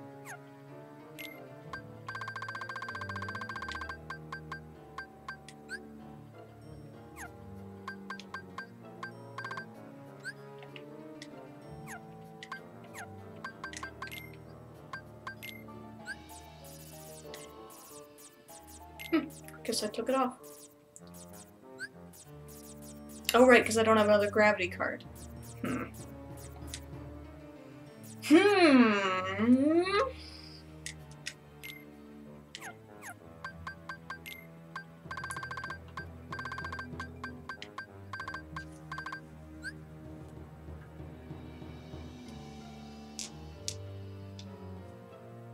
Why the hell would I want to restore HP to my foes? Why the fuck would I do that?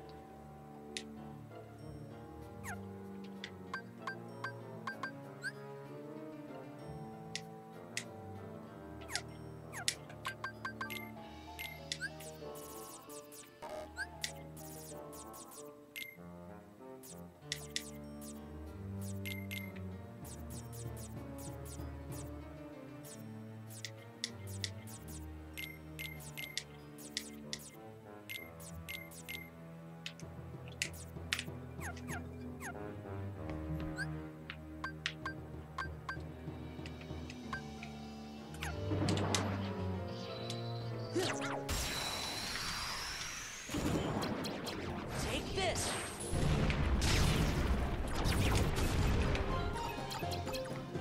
Back off.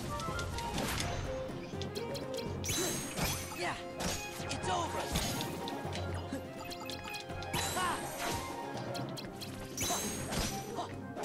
It's over. Back off.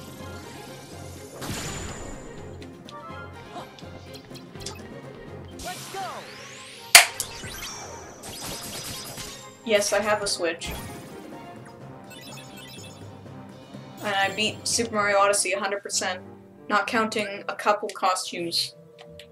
Because the game fooled me into thinking I would need,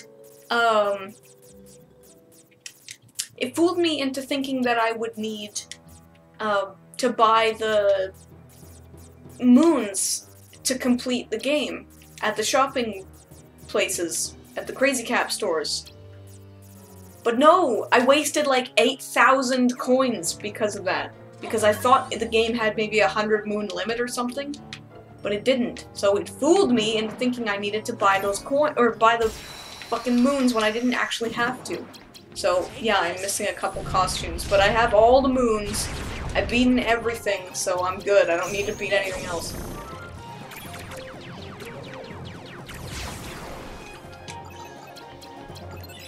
This is it.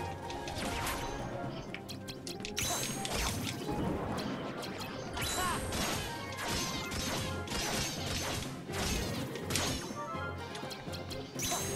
Yeah, it's over. Back off. Let's go.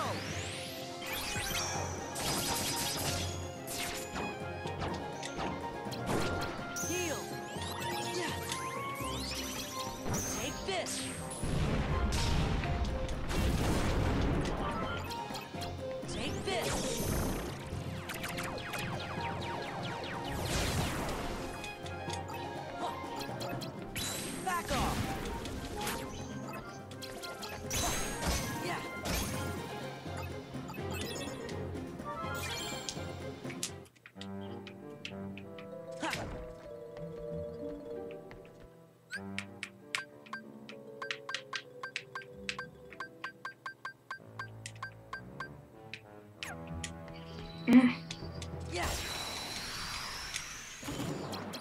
Take this. Take this.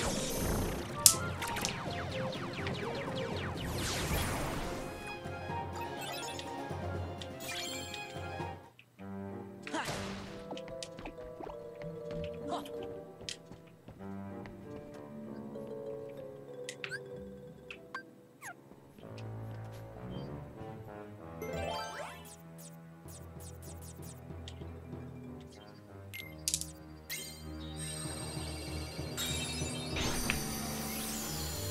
You know, I was actually gonna do a review of Cool World with Ralph Bakshi as the guest, but he unfortunately had different priorities. He said yes originally, but then I guess he was busy, which is fair, you know. So yeah, the plan was originally to have him at least cameo in it, but then things changed, and then I decided not to review it because I just didn't need to, I guess. I probably will eventually, though. I'd like to do at least one of his movies. Also, and then Nostalgia Critic did a review of it too, and it was like, oh, well, fuck. Now I can't do it, or else people will accuse me of trying to leech off of his views. Take this.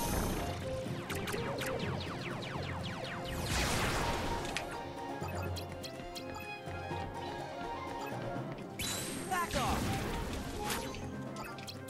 Yeah.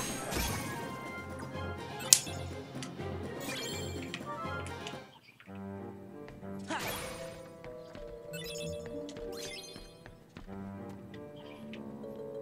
Ha.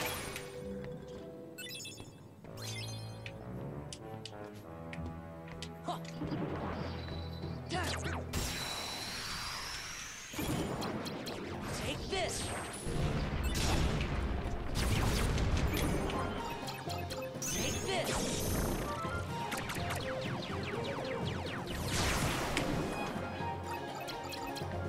This is it. Yeah, yeah. It's over. This is it.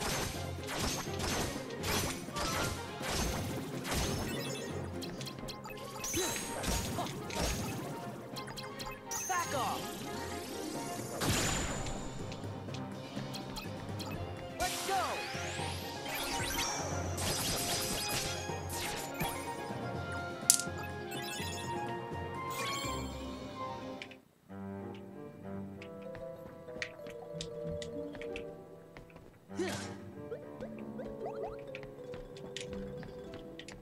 Huh. Yeah.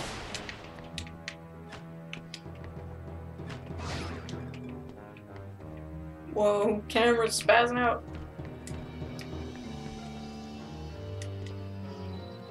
Huh. Take this.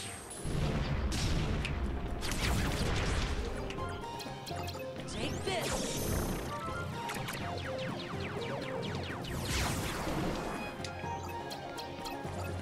This is it. Huh. It's over. Ha.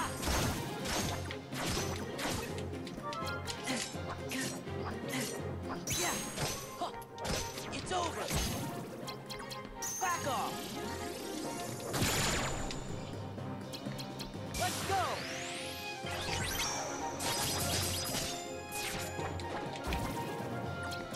Heal. Yeah. Take this.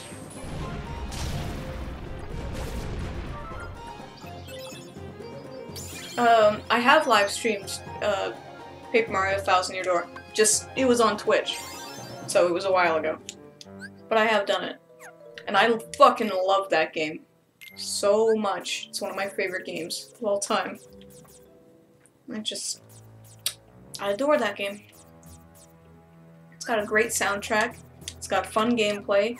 It's got character. It's characterful, despite being a Mario game. Luigi's in it, which is great. It's just an incredibly solidly put together game. Except for that one time where I was playing it and it completely glitched out. Like, I don't know what happened. It like activated the debug menu or something while my brother and I were playing, and we were like, "Holy shit! What the fuck?"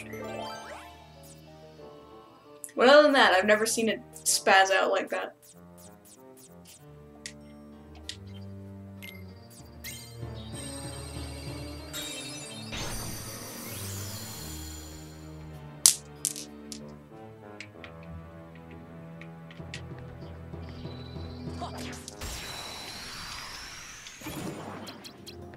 Take this.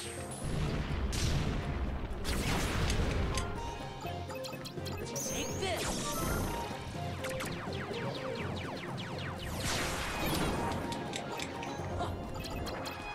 Back off. Yeah. It's over. Ha. Yeah. Back off. Let's go.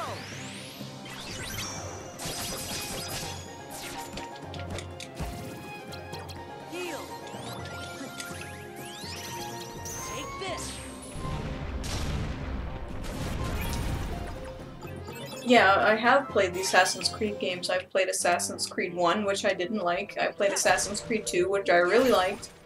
And I think I briefly played Assassin's 3. Maybe? I can't remember if I did or not now. I might have played it for like a half hour or something when it first came out. Really, the only Assassin's Creed game I like is Assassin's Creed 2. I know Black Flag is supposed to be good and everything, but I stopped caring. The story started getting a bit too ridiculous for me. Take this.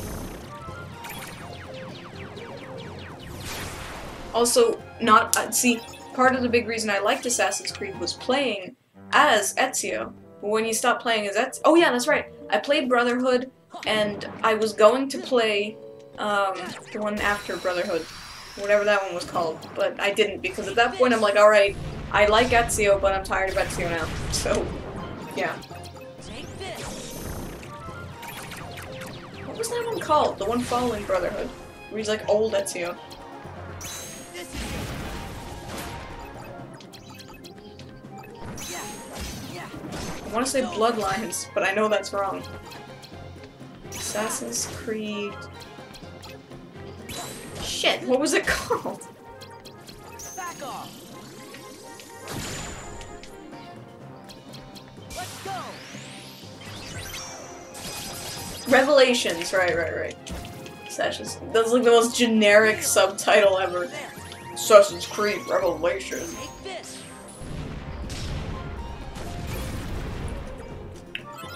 Yeah, I've played Nuts and Bolts. I actually find visually and soundtrack-wise, it's incredibly charming.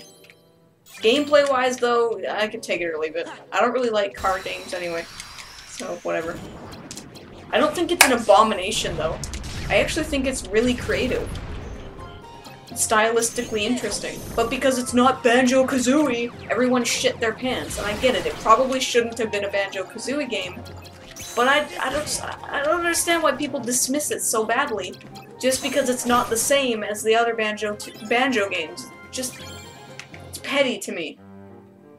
You can like something even if it's different, you know. You could like it for different reasons than if you liked the other game. It's okay to like both.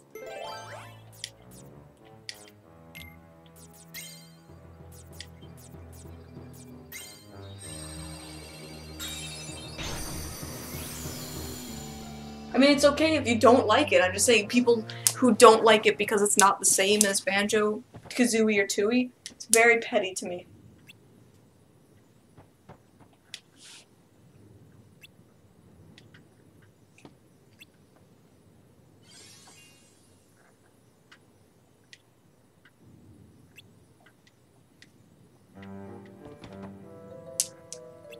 Ah! Flying boy in tights! Ugh, and he still has those weird glassy eyes. Why are his eyes glassy? Looks like he's about to cry or that he's a robot or something.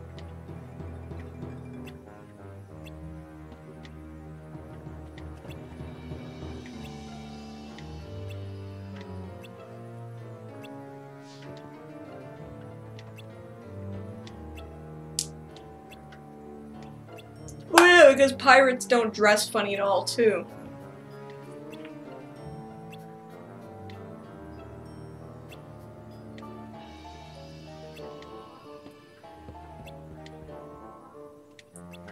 Yeah, I'm not saying Nuts and Bolts is a great game or anything like that. I just think it has a couple things to really like about it. One big thing for me is I love the soundtrack, and I think the visual style is really good, especially considering it was an early Xbox 360 game, and it really showed off what the hardware was capable of at the time, especially with the water effects, which was cool. It looked great. But yeah, gameplay-wise, just whatever. And I realized that things must have changed during development, which is why the worlds were so big and had nothing in them. But yeah, I just don't understand why people have such flaming hatred for it.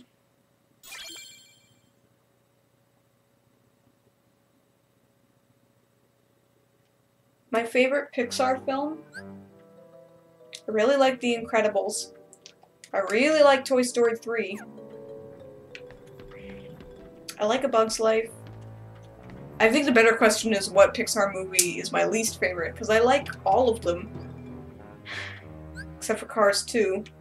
And, I haven't seen Finding Dory. Is that the only one I haven't? Oh, and I'm gonna be seeing Coco in a couple weeks, too. But first I gotta see the star.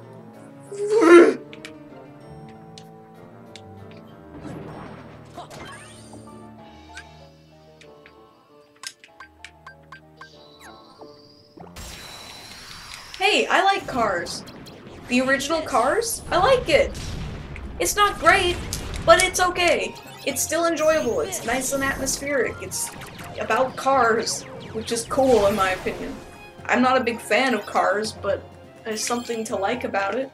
It's generic, yeah, but that doesn't mean it isn't enjoyable. It's just one of those movies you watch on a cloudy day when you got nothing better to do.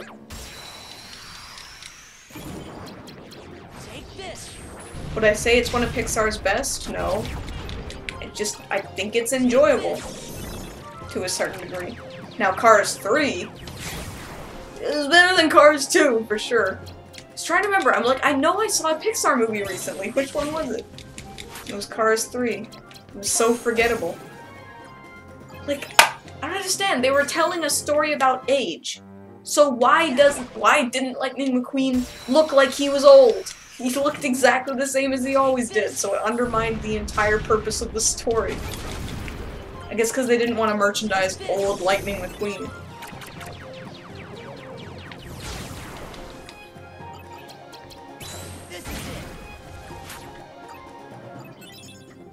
Oh, I didn't really like Brave, and I didn't really like The Good Dinosaur. Brave is annoying to me for many reasons. I mean, it looks incredible, but that's kind of it. To me, I don't appreciate that the advertising lied. That kind of ruffles my feathers a bit. About how nothing ever indicated that it was about bears. And The Good Dinosaur is just meh to me. Just meh. Yeah, but I'm saying is that if they wanted to tell a story about aging, then maybe Cars wasn't the best thing to do? Like, the best property for them to use that story on? Because cars don't physically age. Unless you don't take care of them. So maybe they could have chosen a different IP to tell that story with? You know what I'm saying?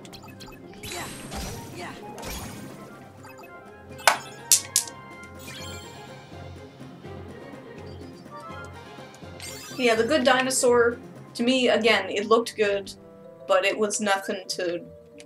It elicited, like, nothing from me.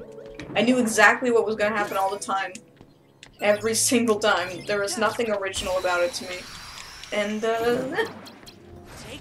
is it bad, though? I wouldn't say so. It has a terrible title, though. The Good Dinosaur. Shit title.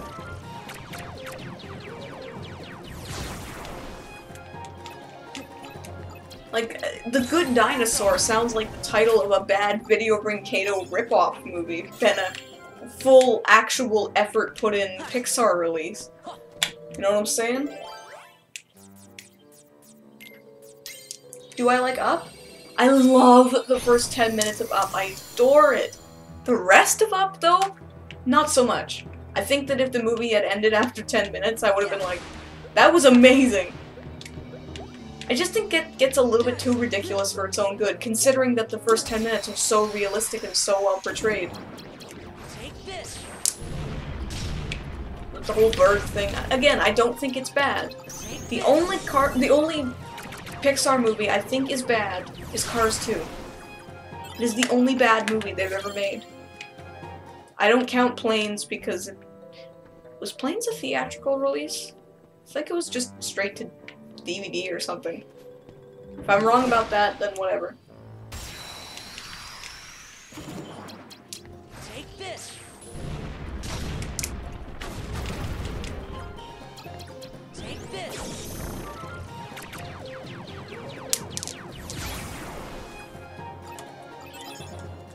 It was? Okay. Well, I've never seen Planes, so I have no opinion of it. It doesn't look very good, but I doubt it could be as bad as Cars 2. It just looks super generic to me, whereas Cars 2 is just embarrassing. I don't know what the fuck they were thinking with that. Like, sure, every movie studio has a bad movie every now and then, but what the hell? Like, seriously, what the fuck? It's so stupid. I feel like Larry the Cable Guy must have had them, like, all tied up and was like, if you don't make me another movie, I have nothing else I'm working on, so if you don't make me another movie, I'm gonna tell them you molest kids or something, I don't know. Like, that's, I feel like, yeah, they only made it because Larry the Cable Guy was out of work.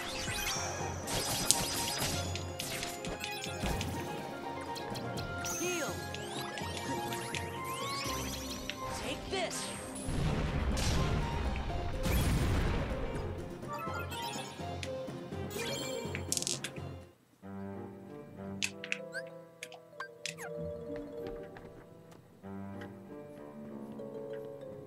Well, see, there are parts of Up in the middle, too, that are great, like, when,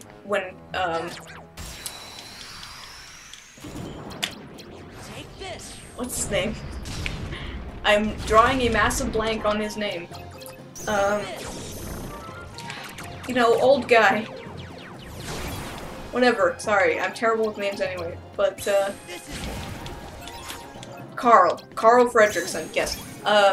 When Carl finally gets the house to the falls, and then, you know, he looks through Ellie's adventure book, that part is also really well done. But then it's like big birds and shit, and it's just weird.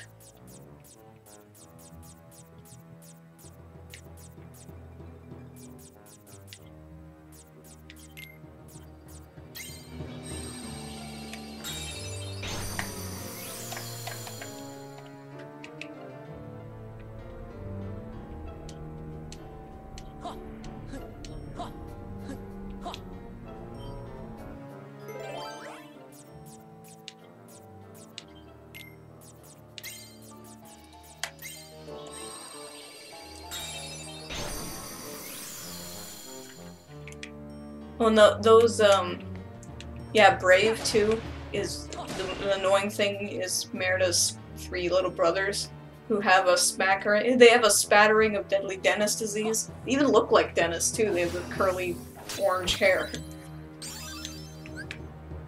So, I mean, they aren't the most egregious sufferers of deadly Dennis disease, but they definitely have it. So, that's pretty annoying. Speaking of pretty annoying, this fucking map. Why the hell would I have ever seen Barney and Friends? Maybe I saw it when I was like 2 months old, but I don't remember that.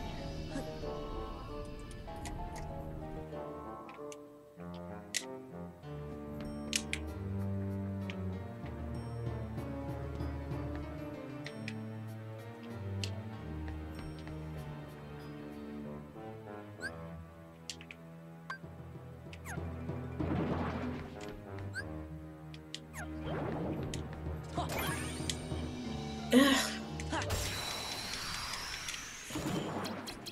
Take this. Take this.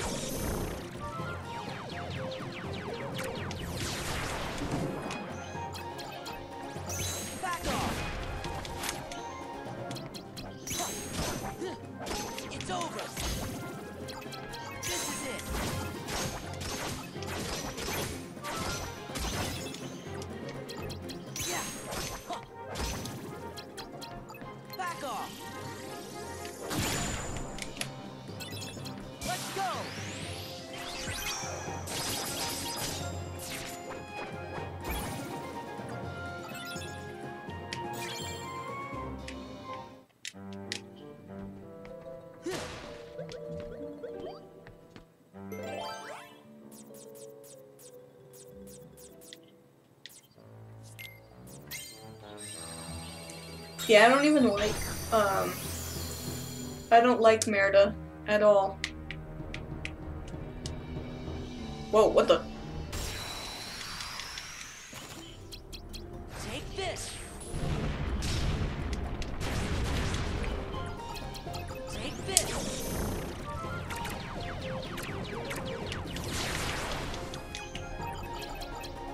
This is it.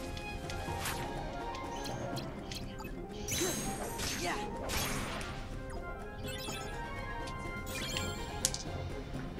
What don't I like about Merida? She's kind of annoying. She has that whole girl power angle about her. That's stupid and way too overdone. I don't like her arc. I think she's actually really selfish. She treats her mom like shit. I just don't really care for her.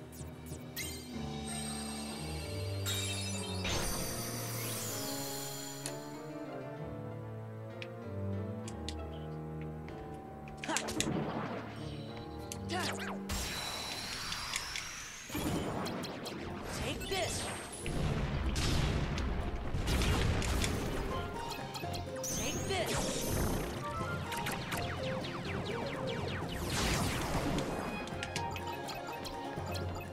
Back off. Yeah. This is it. Yeah. It's over. Back off. Let's go.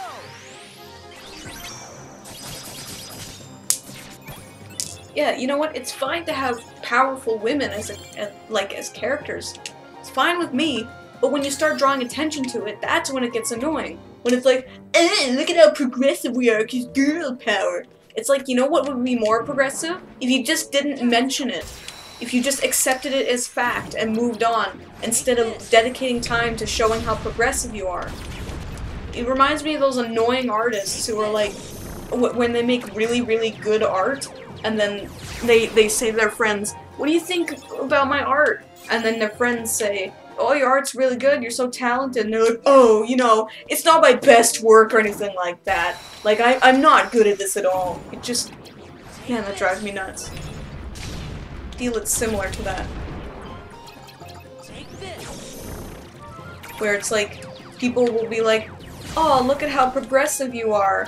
And then the creators will be like, oh, you know, we're just doing what's right. Because women and all that. And it's like, if it was so progressive, you wouldn't even have to mention it. It would just be part of everything.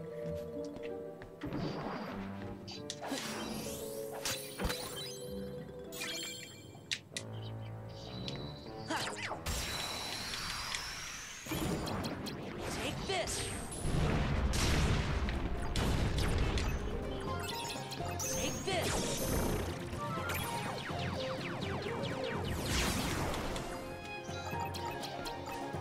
This is it.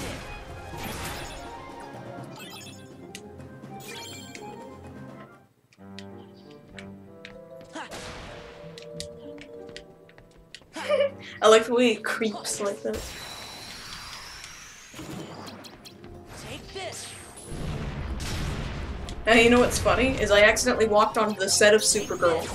Supergirl and Riverdale film right next to each other in the Fraser Valley.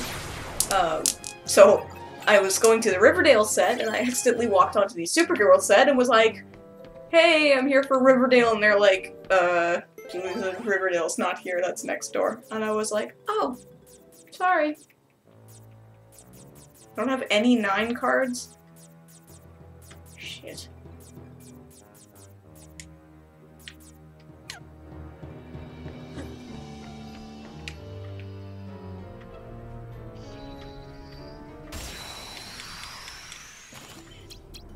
Take this. Take this.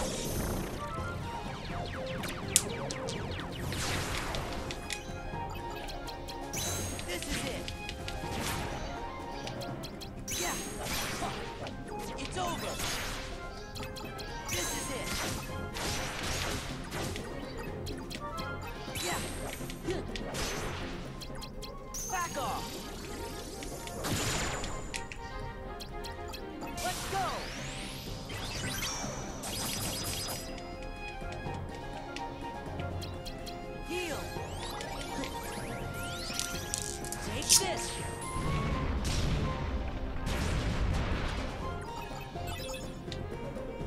This might take a while to get a 9 card. Take this.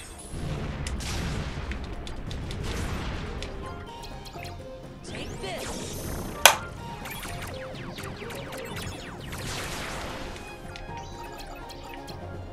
Back off.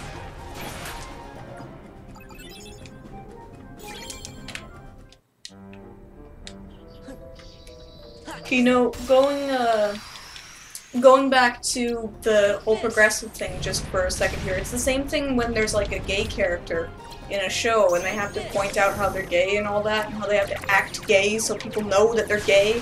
And it's like, I'll give you an example here, and I'm not trying to toot my own horn or anything, I'm just saying that this is how you should do it, is in one of my stories, in Paradox, the novel series that I wrote, one of the characters is gay.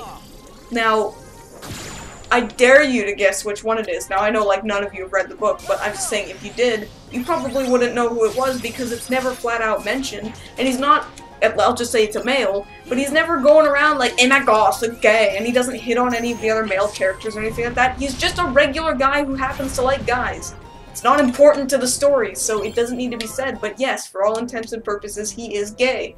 But who cares? That's how you should do it. If you want these things to be normalized, then you have to just accept them as fact instead of pointing them out. Otherwise, it's like saying, I'm not racist because I have black friends. You're still being racist because you're making a distinction between black and white.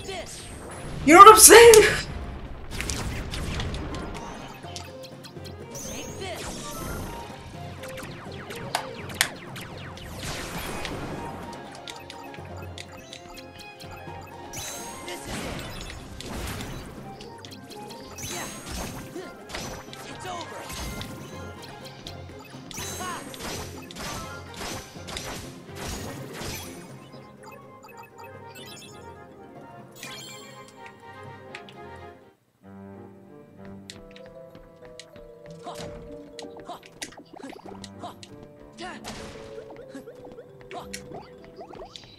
Yeah.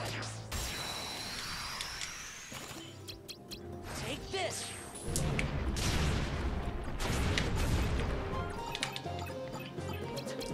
Take this.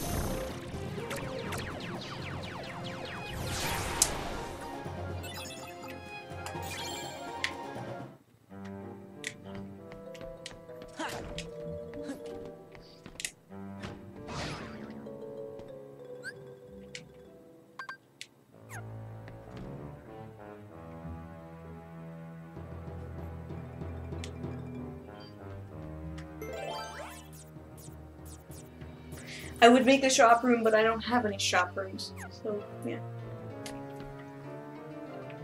Well, okay, but maybe it doesn't make you racist in a cruel way, it makes you racist in the way that you're still making a distinction between skin colors. If you have to make a distinction, then you're separating people from each other.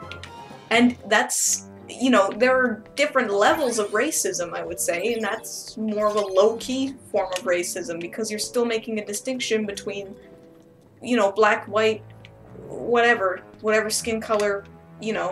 Same thing with women. It's like, I'm not sexist because I have women friends. It's like, but you're making a distinction which makes it sexist.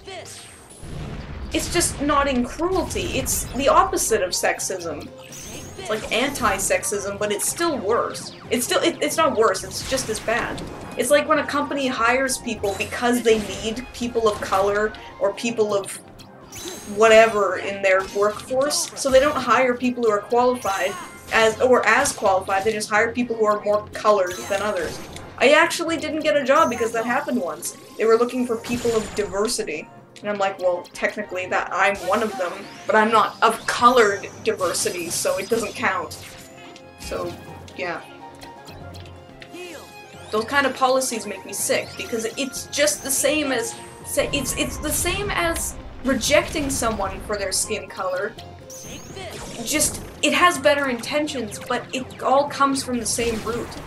If you have to make a distinction, then you're still being racist.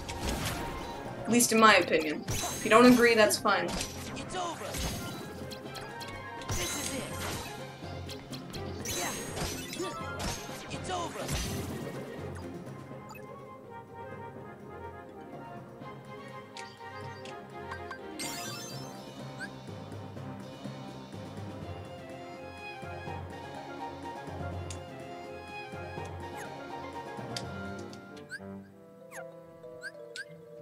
Ugh, I hate that there's a card limit.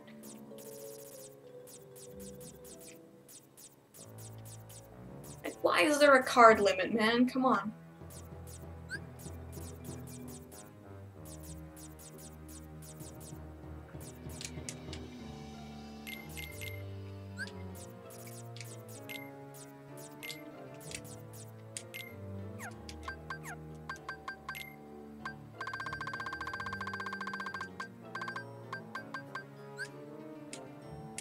Damn it, I need gravity cards.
Oh right, I don't have to delete attack cards.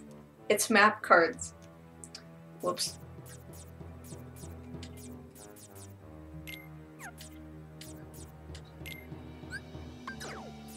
Oh well, I didn't delete any important cards, it's all good.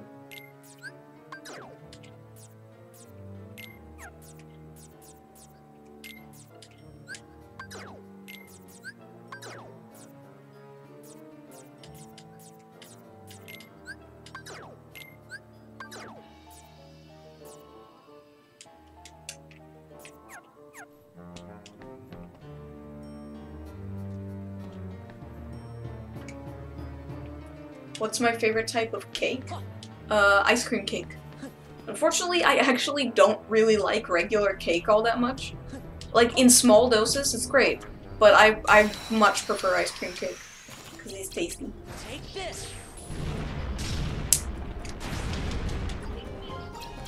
Take this. This is definitely not my least favorite Kingdom Hearts. I do think it gets horribly dull by the end, but when I actually find this visceral enjoyment in watching the experience burst out of the enemies in this huge cascade of awesomeness. It's fun, and when you get a whole bunch of area of effect skills, it's fun. I mean, it's better than fucking Coded.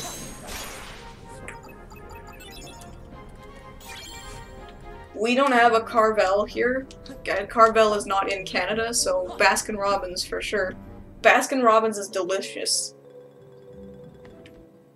Did I just go the wrong way? I did just go the wrong way, damn it.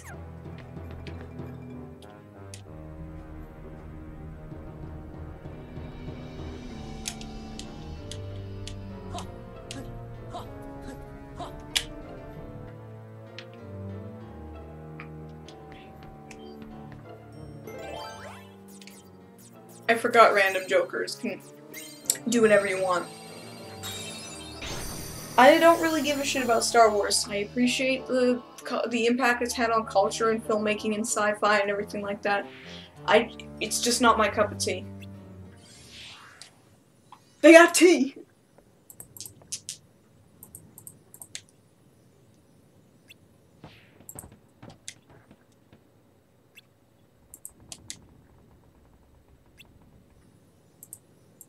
Well, they know he's a grab man, they got tea.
I don't understand why they give you glide in this game. High jump I get, but glide? Like, this game isn't a platforming game. Sure, there are platforms to jump on, but it's not integral to your progress or anything like that. It's just, that's where the areas are. So I'm not sure why glide is in this game.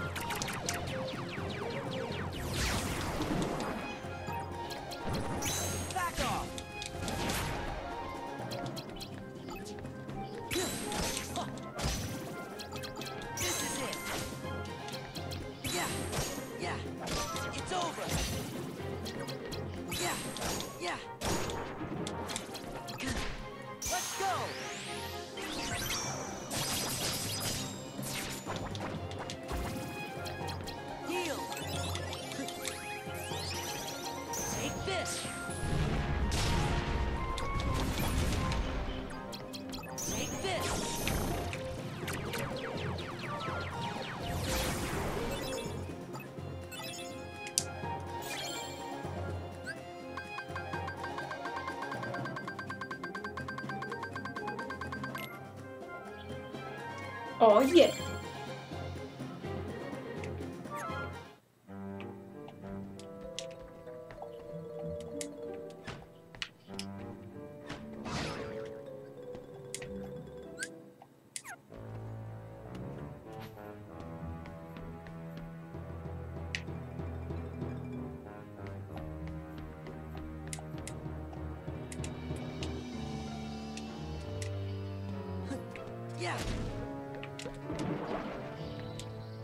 What are my cats doing right now?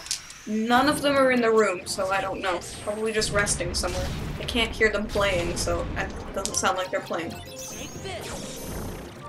Hannaby's probably grumpy because she had her claws clipped today. She really hates having her claws clipped. But her claws are very weak, because she chews them off all the time. So, if I don't clip them regularly, then they get all, like, rippy and increase the chances of her ripping them off by mistake, which has happened before. So, but she gets grumpy when I cut her nails.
Yeah, no.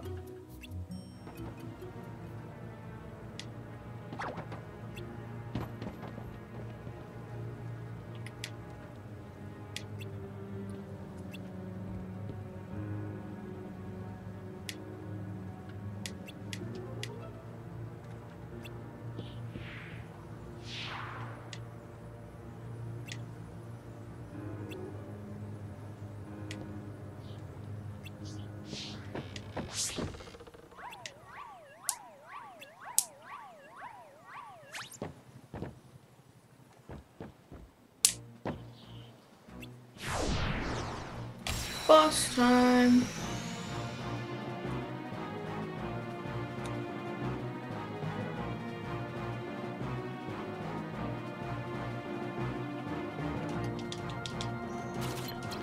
Take this!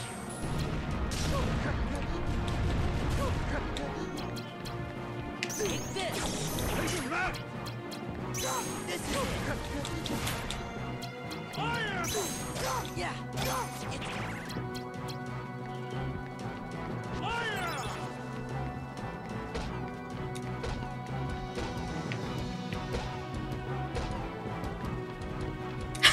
What a dumbass. This is it!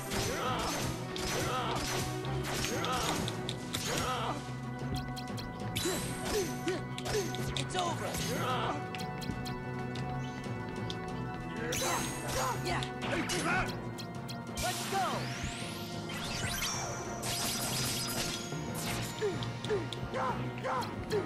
Heal!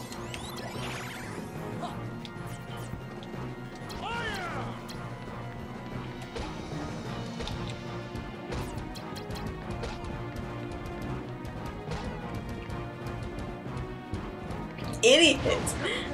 Heal! There! Yeah! Take this! Take this!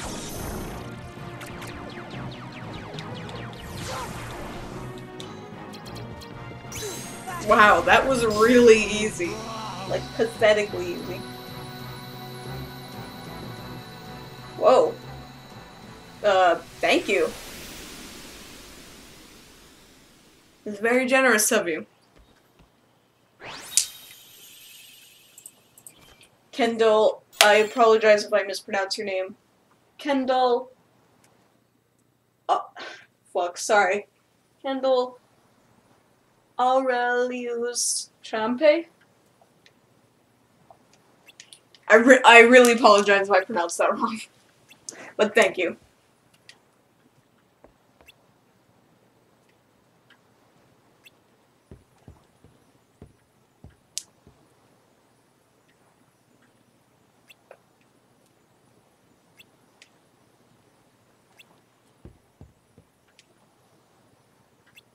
Doesn't matter if it's only like $1, it's the thought that counts. It's not about the money, it's the fact that someone thought of me enough to donate. Whatever. Could be 2 cents, it could be $200, doesn't matter to me, I appreciate it anyway.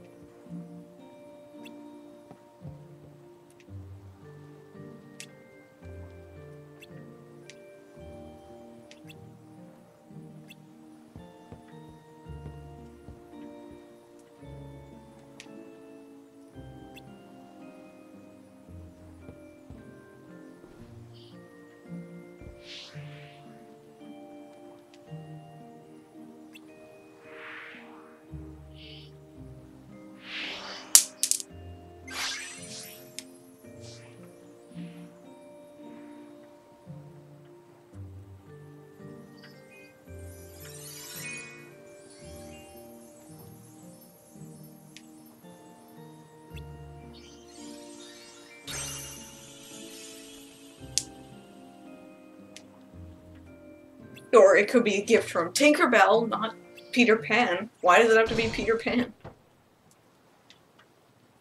Moogle!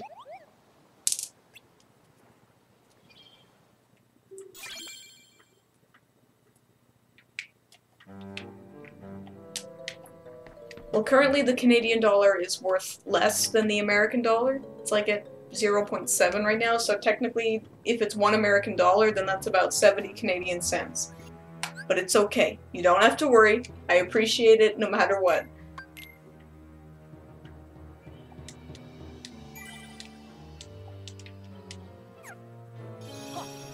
So time for another melodramatic Riku scene? I bet it is.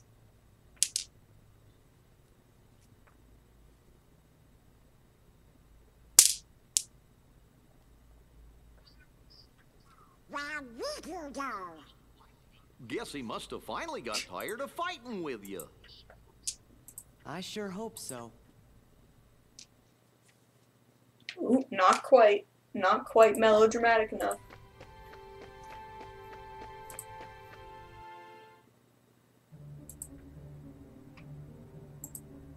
No, the Final Fantasy games have nothing to do with Kingdom Hearts other than a couple characters appearing in it. Your Riku was supposed to counter Sora. What's he waiting for? Where is he? He's hiding somewhere to lure Sora deeper into the castle, right? I suppose we should just leave it at that, you know. Aha! Oh, I see now. I would have never guessed that. So sorry, Vexen. Silence! Predictable response. Forget it. Men without hearts are so boring. You're one to talk. As if you have such a heart. But they actually do. That's enough. Marluxia. It's Keith Ferguson! In one of his less screamy roles. Vexen, the simple fact is that your project was a failure.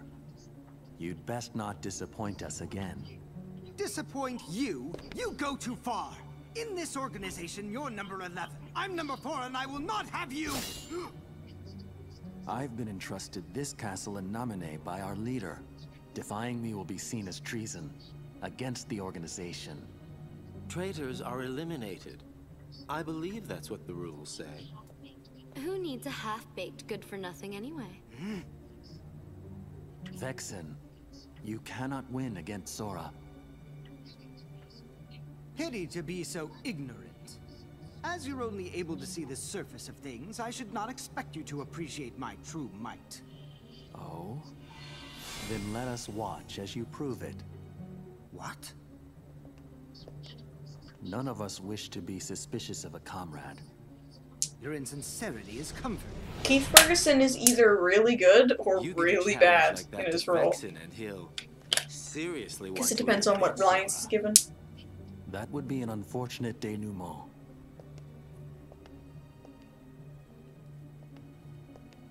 He's the same guy who plays Blue, by the way, from Foster's Home for Imaginary Friends. You would not guess at all. What to do?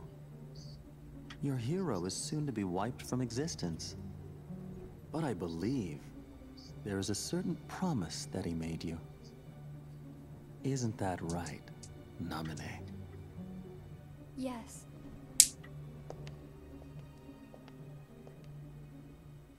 Yeah, it's true. Keith Ferguson plays Blue Regard Q Kazoo, and he also has a really deep voice, so he plays a lot of deep voice characters. So where's And that must mean we've lost 10 whole floors worth of our memories.